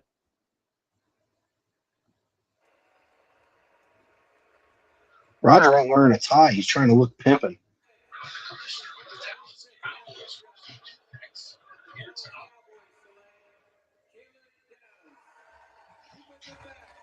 That's what, 3 and 5?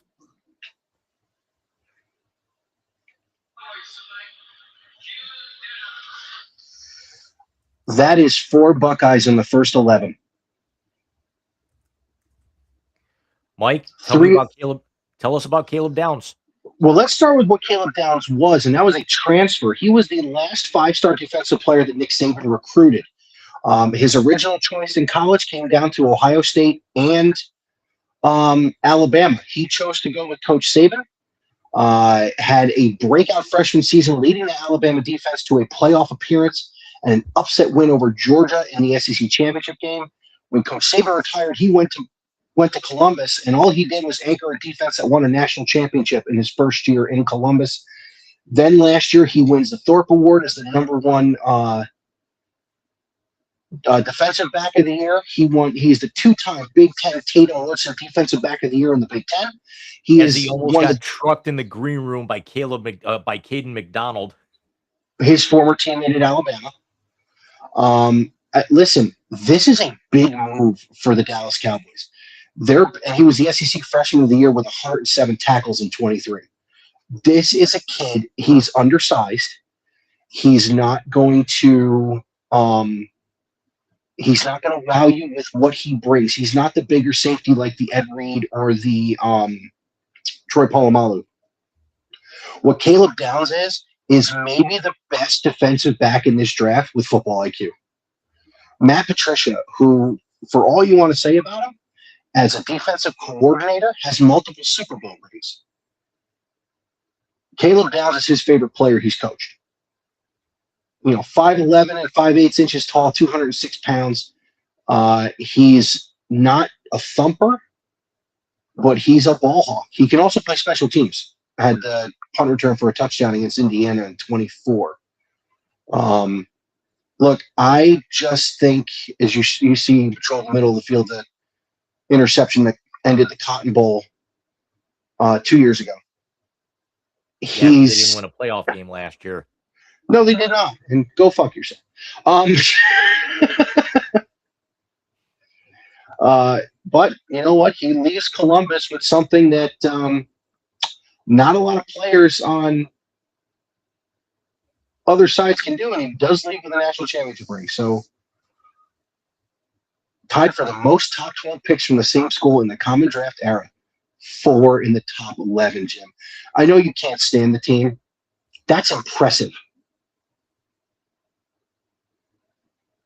I don't know. Not if even Pittsburgh's more pissed off by the fact of, it's all these Buckeyes going across their stage, or the fact that a Buckeye went to Dallas that they hate as well. I mean, everybody hates Dallas, but yeah, everybody hates Dallas. I will say this though: the one thing that would really set Pittsburgh ablaze is if somebody from Pitt went to the Browns. yeah, there's nobody high enough in this draft for that, though. I mean, in general, I think they'd lose their shit. Oh yeah. 12, 13, 14. So, Jim, that number I gave you in the chat, let's talk about that pick real quick. That's number 15. That is the Tampa Bay Buccaneers, who for the first time in, 12 years will not have Mike Evans on the outside as a wide receiver. He went to San Francisco. Did you see Baker and his wife had a baby the other day? Yeah, I did. Maverick's daddy does not have Mike Williams to throw to. Of course, he's got Emeka Egbuka, and he still has Chris Godwin. If I'm Tampa, I'm going wide receiver, am I not? You'd have to think so, and you've still got a lot of guys out there. I mean, Casey Conception would sound real good in that offense. He would sound real good. So the pick is in for the Miami Dolphins. If any team could fuck it up more than the Cleveland Browns or the New York Jets, it's the Miami Dolphins. I think we agree on that. I got to think offensive lineman here. I got to think anybody but somebody who's dead. 26 NFL Draft.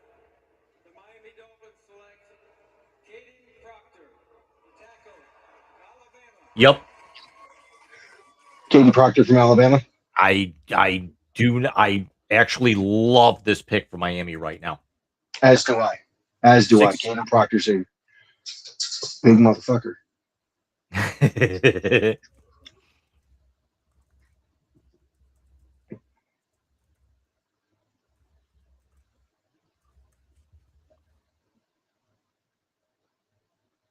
We'll get Proctor's player card pulled up here in just a second. The size of that son of a bitch. And keep in mind, he's down quite a bit of weight.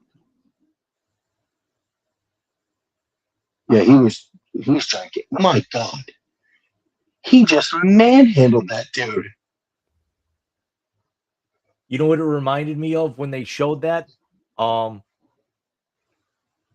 also the hands with catching the ball out in the flat. This was my favorite play of the year.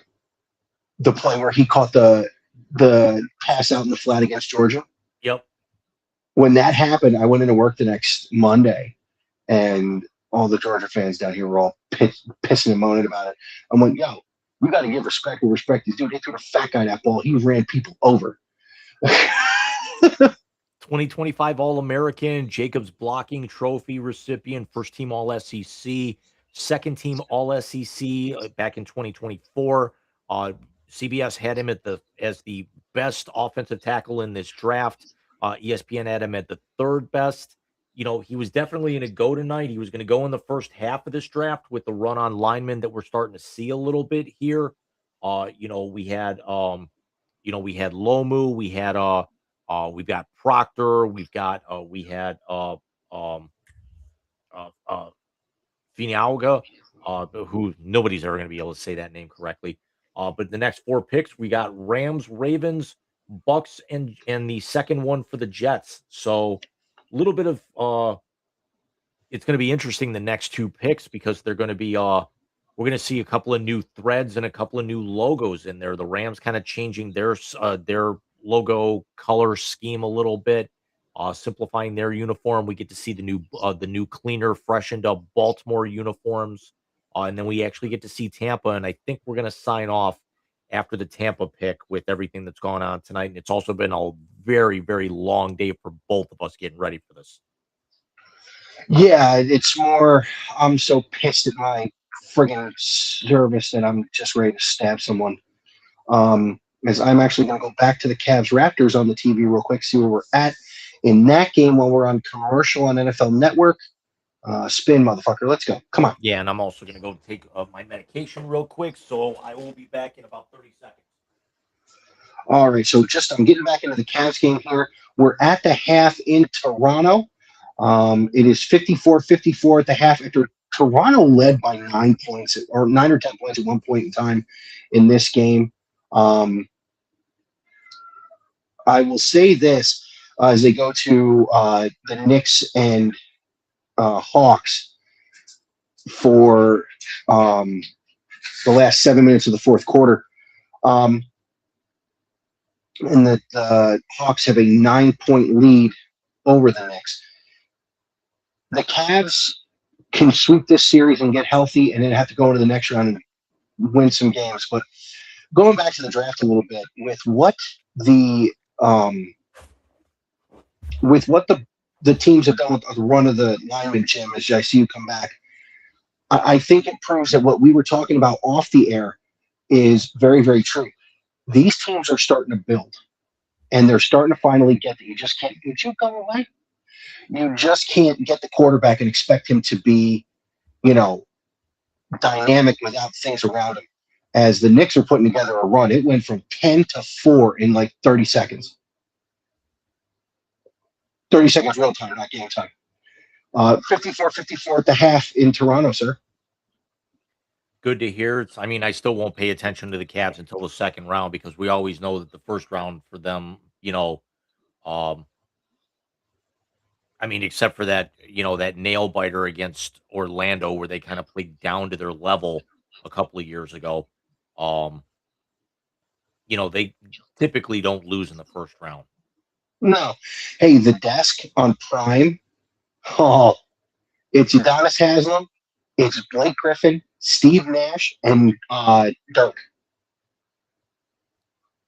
I might tune that in because I know Prime. What they do is they'll actually they'll run everything on Twitch.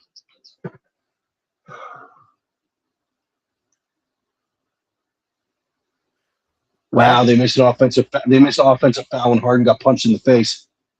That's an interesting scenario. If you're the Rams, you've got Makai Lemon out there. You've also got Reuben Baines sitting still out there, the defensive tackle. Do you put him on the other side of maybe Jared Verse? I think with the Rams, you have to go wide receiver because of the unknown what's going on with Puka. So some of the other receivers we've still got towards the top end of the draft, kind of summarizing, Jeremy Bernard from Alabama, Zachariah Branch from Georgia, Denzel Boston is still out there from Washington, Casey Conception from Texas A&M, I'm actually surprised he's still on the board, to be honest. Omar Cooper from Indiana, Chris Brazel from Tennessee, few others here. Of course, Mekhi Lemon.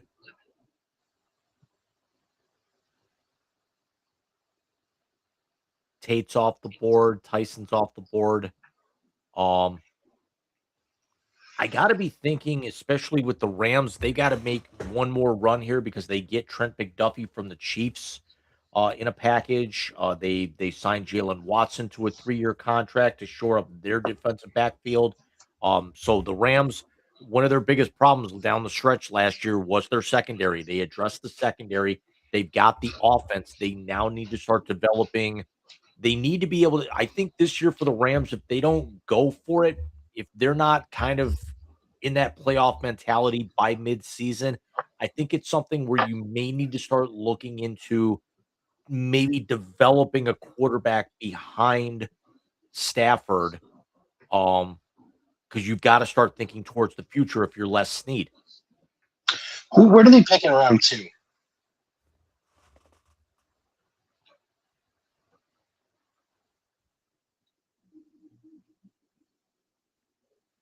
The Rams will be weird. They're going to be 29th in the 29th in the second round, 29th in the third round. So they're going to be picking at the back end. And then they actually, after tomorrow, they don't pick until nearly the end of Saturday. They don't pick all the way up until the 6th round as the pick is in.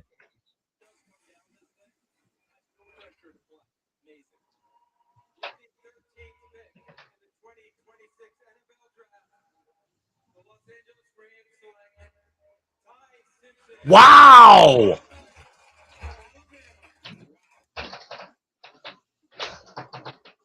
Whoa.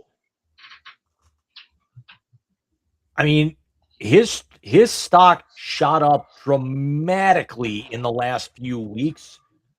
I was expecting him towards the back end of the first round by somewhere maybe in the early 20s, like the Kenny Pickett scenario or the Jackson Dart scenario that somebody might actually take a flyer on him. But for him to be for him to actually go as a Rams target with especially guys like Lemon and Bain still out there, like this is I don't know if this is actually more of a surprise than Carnell Tate or not, but it's got to be up there.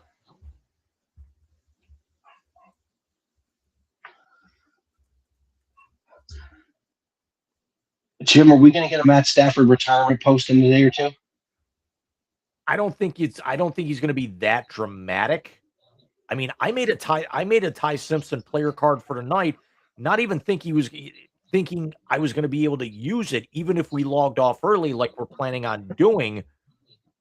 You know, I thought it was going to be something that we were going to think of towards the end of the night. You know, guys that maybe could be targeted on day 2.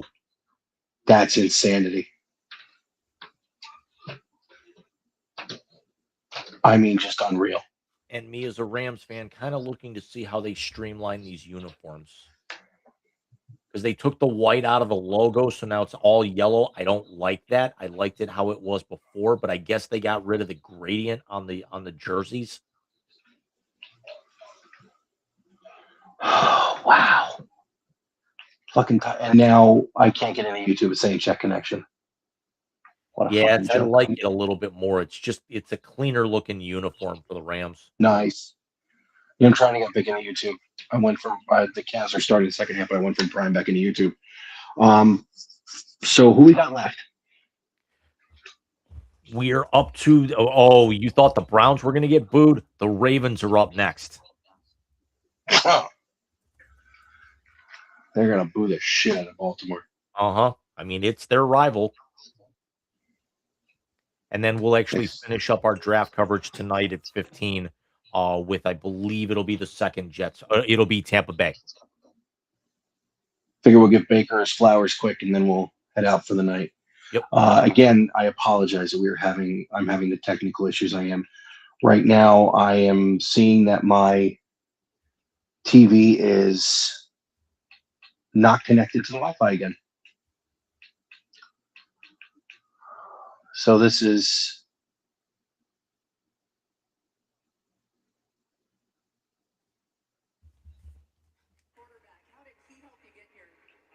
First off, I want to give all the glory to my Simpson, well-spoken young man. He can play.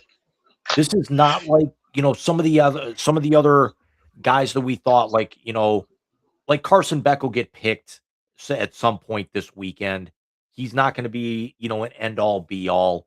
Um, we're going to have some other guys, we're going to see, like, Nussmeier get picked at some point. Somebody will take a flyer, but Simpson, he's got the capabilities to be a starter in this league. I'm actually just kind of surprised that the Rams went there this early. They must have found something dramatic that they really, really liked in the kid. As a Rams fan, I will pull for him. I'm anxious to see how long this, the Stafford experiment goes.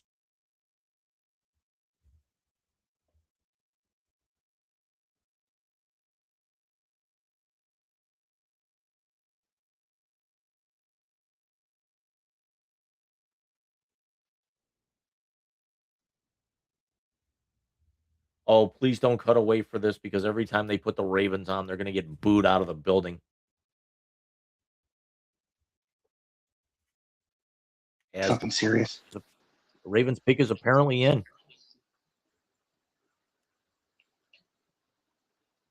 Lovely.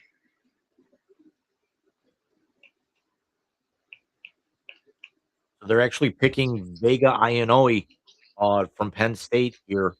I don't know that's where they're going to go.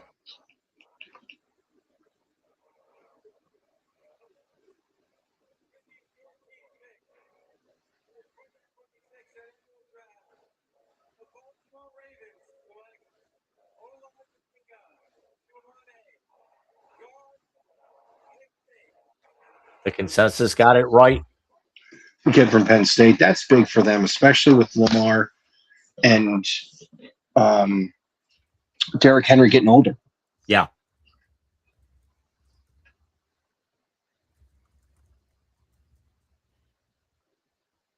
Six, 4, 320. I'll throw his card up there here now.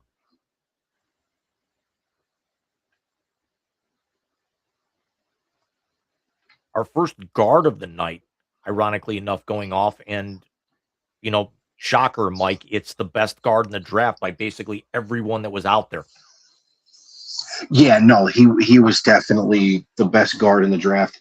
And listen, Tennessee, excuse me, Baltimore's biggest issues were they couldn't keep Lamar upright and they couldn't make holes for Derrick Henry. That is So- disgusting. They just flashed a stat on the screen. In 1,165 career snaps, he gave up 3 sacks. Jesus.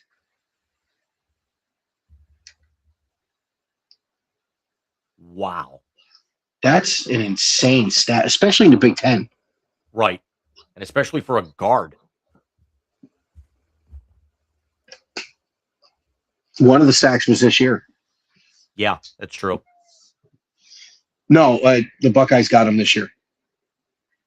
I'm watching that game. I remember they got him once, and they were talking about it, that was the first one in like 2 years that he gave up. So Tampa's on the clock. Who do you have then there? Because it's very The consensus mock is Akeem Mesidor, the edge rusher from Miami. Jim, I almost got to go with the wide receiver from USC that we thought was going to go to the Rams. Mekhi Lemon. Yeah, I think they're going Mekhi Lemon here. And Buka and Lemon are going to be fun, dude. It would be, but Tampa's always with as wide open as they run their offense, and especially the fact that they play in warm weather, you can actually get you can bring in receivers. You still got Chris Godwin there. You're getting you've got a Buka, you've got Baker, who's actually no spring chicken now. I mean, keep in mind, Baker's going into year 9, I think. Year 8. Yeah, 8 or 9. Yeah, it's year 8 because he was drafted in 18. So if I look over Tampa Bay's depth chart as we're in commercial, as we're getting ready to wrap up our night here, a little earlier than we expected, but again, it's I think most of the shocks are out of the way. So yeah, they've got Godwin, they've got Ibuka, they've got Jalen McMillan, who was a high draft pick from them a couple of years ago. Tez Johnson, you're not going to you're not going to replace a Hall of Famer like Mike Evans, who's still putting up great numbers. I don't know how much longer he was going to carry that out. To be honest, Bucky Irving is your running back, Baker is your starter, Jake Browning is your reserve. Um, but I got to think this is where maybe a Ruben Bain or a Mesidor would work, because right now your front four, because they play a base 3-4. Your ends are Elijah Roberts and a Sean Robinson with Vita Vea as your nose tackle. So this is where I think they're going to need actually some power, to be able to kind of to be able to get some pressure on the quarterback, which was really not their strong suit last year. No, but they had injuries all over that team last year. Mike Evans was out for a good amount of time. Chris Godwin missed a good amount of time. You had injuries on the defense as well. So, let's see what they do. I honestly do believe, though, that they are going to go. Here's the thing. With a team like Tampa Bay, who is replacing a franchise icon in Mike Evans, you got to do something on that side of the ball to make it worth it for your fan base. And I honestly believe that if they don't go wide receiver, it's going to be poo-pooed a little bit by the fan base. They're like, all right, you let Mike walk, but what the hell are you doing to get something back? So they're obviously, somebody in that room is extremely pumped about where they went.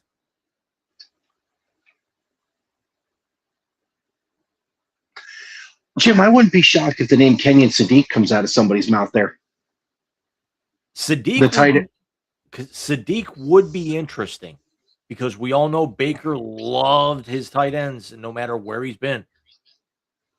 Oh, absolutely. He had the receivers here, but his favorite outlets, were his tight ends. His Njoku, not Blake Whiteheart. There was somebody else that he had. Austin Hooper. Austin Hooper. Yeah. He loved his tight ends. Emeka Ibuka missed 3 or 4 games, and he still went for 63 catches, 938 yards, and 6 touchdowns. And Bucky Irving, still 600 yards and a touchdown last year, in that offense, that missed the playoffs for the first time in 6 years. Let's see what Baker's getting. Besides Maverick, of course.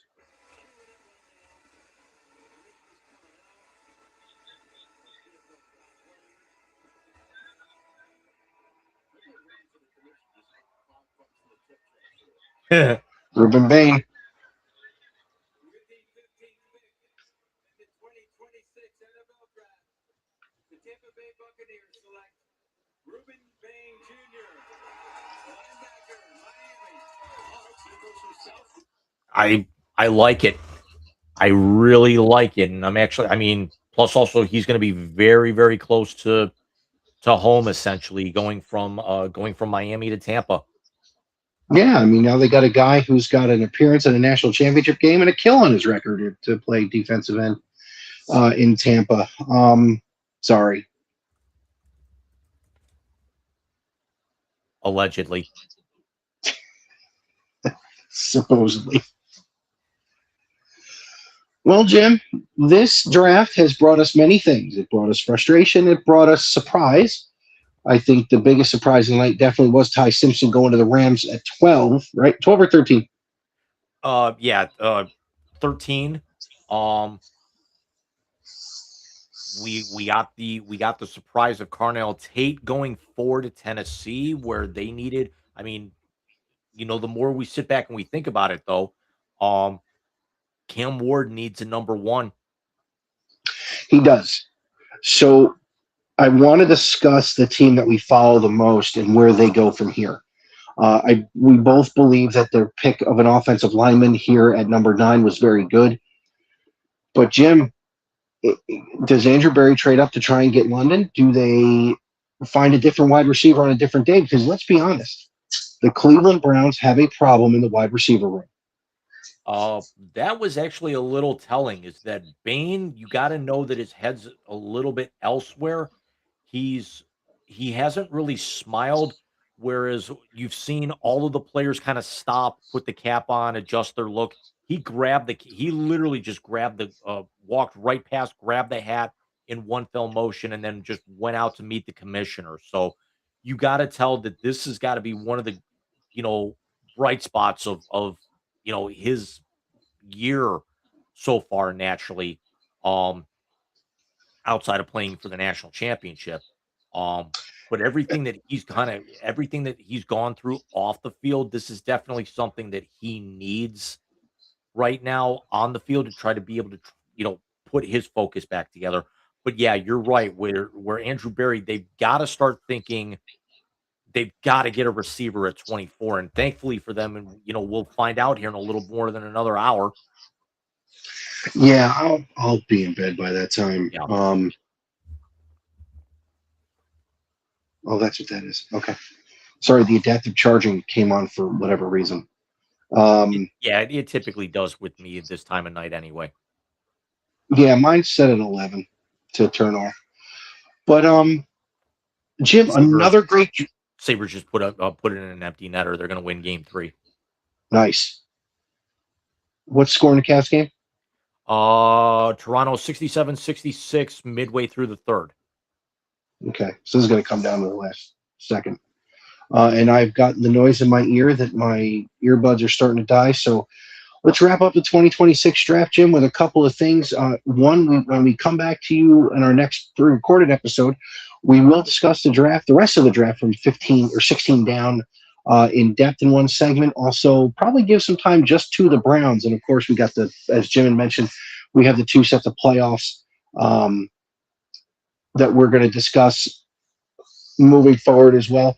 But Jim, I got one last question for you, and then we can call it a night. And again, I apologize for all this bullshit. We could probably stay on for one more pick because your Jets just made their second first-round pick, and the pick is in. That would put us right back midway through the first round. Okay, who they take with their first one again? Bailey. That's right. Bailey. Do they go the kid from USC? I'm actually surprised. Yeah, Mekhi Lemon is still out there. We're going to find out now. With the 16th pick in the 2026 NFL Draft, the New York Jets select Kenyon Sadiq. Wow. But here's the question. Who's throwing him the ball?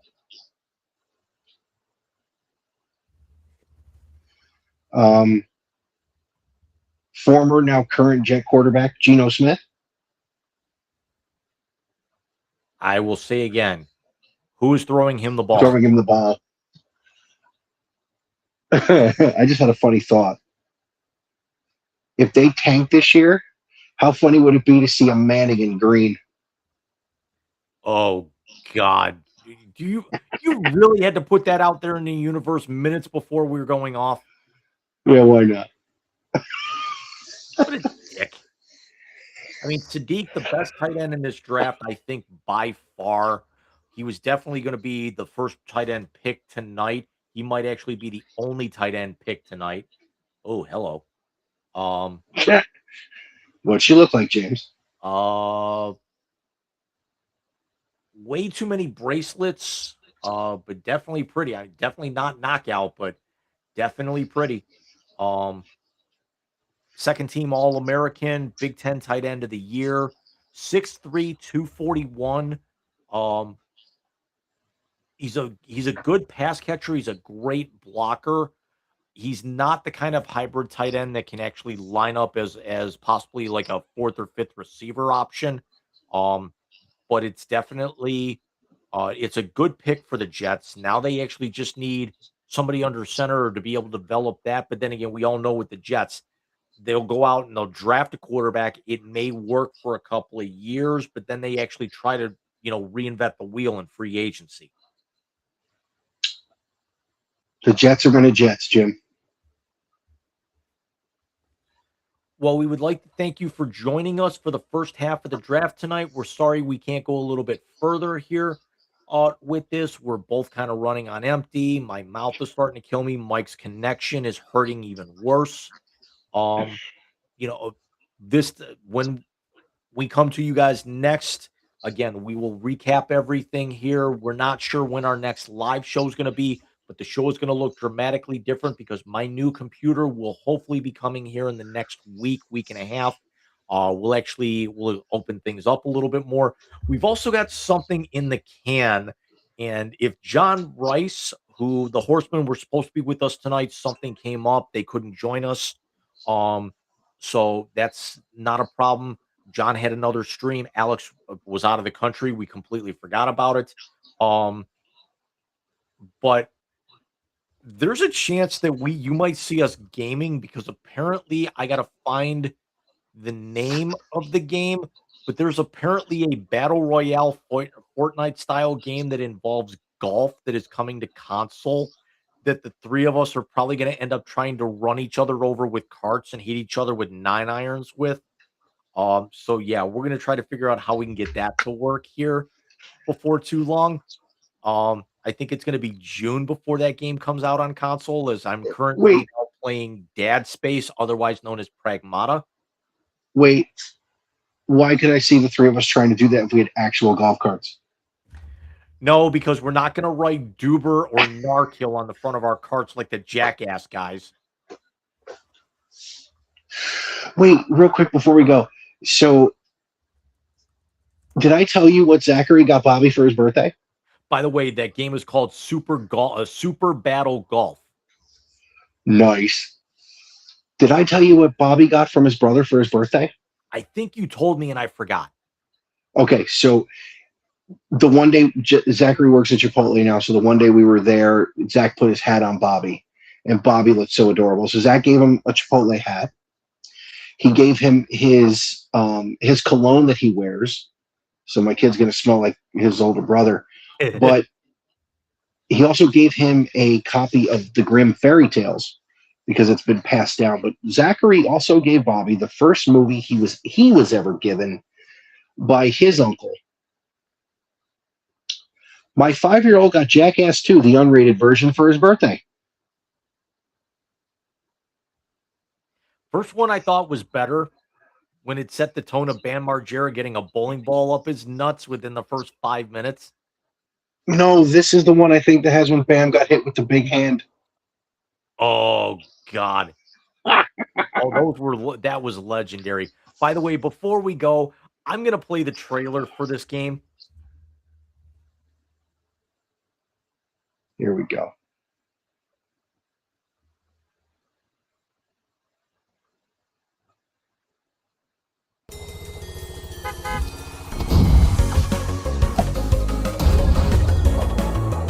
What the hell?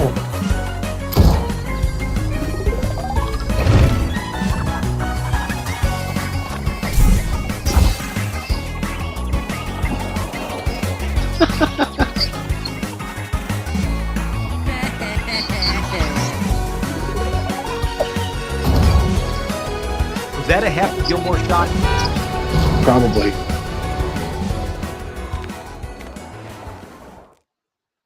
That's amazing. The most recent season. Does he have? But did I see that you could run up and hit somebody else's ball to screw with them? I think he did. Oh my God, is that going to be chaos? Because that's up to an 8-player multiplayer. We got to get Alex involved, and the four of us do it. We'll be doing mass sessions on Twitch one night. I'll get a text. You coming to bed? Nope. What are you doing? 9-iron? Right now, I currently have buried a 9-iron in John's ass, and Alex is trying to hit me with a golf cart. What? Oh, Jim, remember, next time we see the boys, we have other things to tell them, too. Hint, hint, wink, wink, nudge, nudge. Yeah, we do, and talk about burying the lead for something that we're going to have in the can here before too long. But we, again, would love to thank you guys for joining us tonight. If you go back and watch the replay, we'll appreciate it. We'll definitely I just actually hate the fact of everything that came up in the late as Detroit goes Blake Miller, the tackle from Clemson, that I actually had him going later in the first round as somebody like, I want to say I had him in my mock going to Kansas City at the back end of the round. But this is good for Detroit. Oh, Blake Miller's from Strongsville. Is he really? Where Coach Monken probably bought Calver's old house or whomever's. Bo Callahan's. It's just with everything that came up, I actually put more production value into into longer than when we were on the air. I put more production value into the player cards tonight. I'm sorry. Morning. Then no, it's nothing to be worried about. Plus, also, this is actually where we're not going to see that many surprises. We're just going to be breaking down picks. We may actually get one more trade in there. The Browns are actually going to be coming up here in 7 more picks, assuming they don't trade out of that again or want to come up. Minnesota's already in. But it's been an interesting night. I don't think it's been as exciting as last year's was, just because of how focused in it was and all the chaos that we had surrounding the Browns. We've had some surprises here, but this is also where I think maybe the NIL and the transfer portal and everything is maybe going to start watering down the draft a little bit more, because really outside of the top 10, you're going to get quality players, but you may not get the studs that you think. I'm hopeful that this doesn't turn into my personal thoughts of, like, it starts turning into the NBA draft, where if you're not in the lottery, it's a crapshoot. As Minnesota goes Caleb Banks, the defensive tackle out of Florida at 18. That's a good move for them, although I think they need a quarterback. My last thought about tonight is I do apologize again for the issues I had technically. As anybody who follows the news knows, one county over from me is actually on fire. So it's probably something to do with that, because we were having issues all night. Steph even said upstairs Bobby's TV disconnected once and her phone has been running slow. So I apologize for that. But on 2, really, Jim, we had bigger surprises this year than we did last year. That wasn't good. Caleb Banks only played in 3 games last year. He's massive. He's over 320 pounds, but again, only playing 3 games last year. Well, it was for Florida, which means it was remedial to begin with. He is also very, very fast for that guy. They say he's a flash player just because of how fast he can actually get through a line. No, if he's the player I think he is, he did do pretty well with that last year. But I'm also going to lose both earbuds in a second, as they are both dying down on me. So, Jim, thank you again for all the work you put in. I am sorry tonight went the way it did. I feel absolutely terrible that this broke down this way. Just as hard as you worked on this. You are quite welcome. I mean, you'll actually stay around to be able to watch the outro one more time. It's not going to play nearly as long, as Carolina's already got 19 in. To watch your son kick us off and send us packing for the night. So we again want to thank you guys very much. We will see you guys on May the 2nd on our pre-recorded show. We'll actually keep you abreast as to my availability in May, and what weeks we're going to be off. In that regard. And we will actually, keep an eye out on our socials. I'm going to actually start blogging. I've been contemplating possibly bringing my YouTube channel back after this whole thing gets done. Mike, I know you got some things in the can. You talked to me that you're going to start blogging again here before too long. So we've actually got a lot of things working here. And again, possibly this summer, Wise Guys on Twitch Gaming. Oh boy. See you guys next week. Everybody have a great night.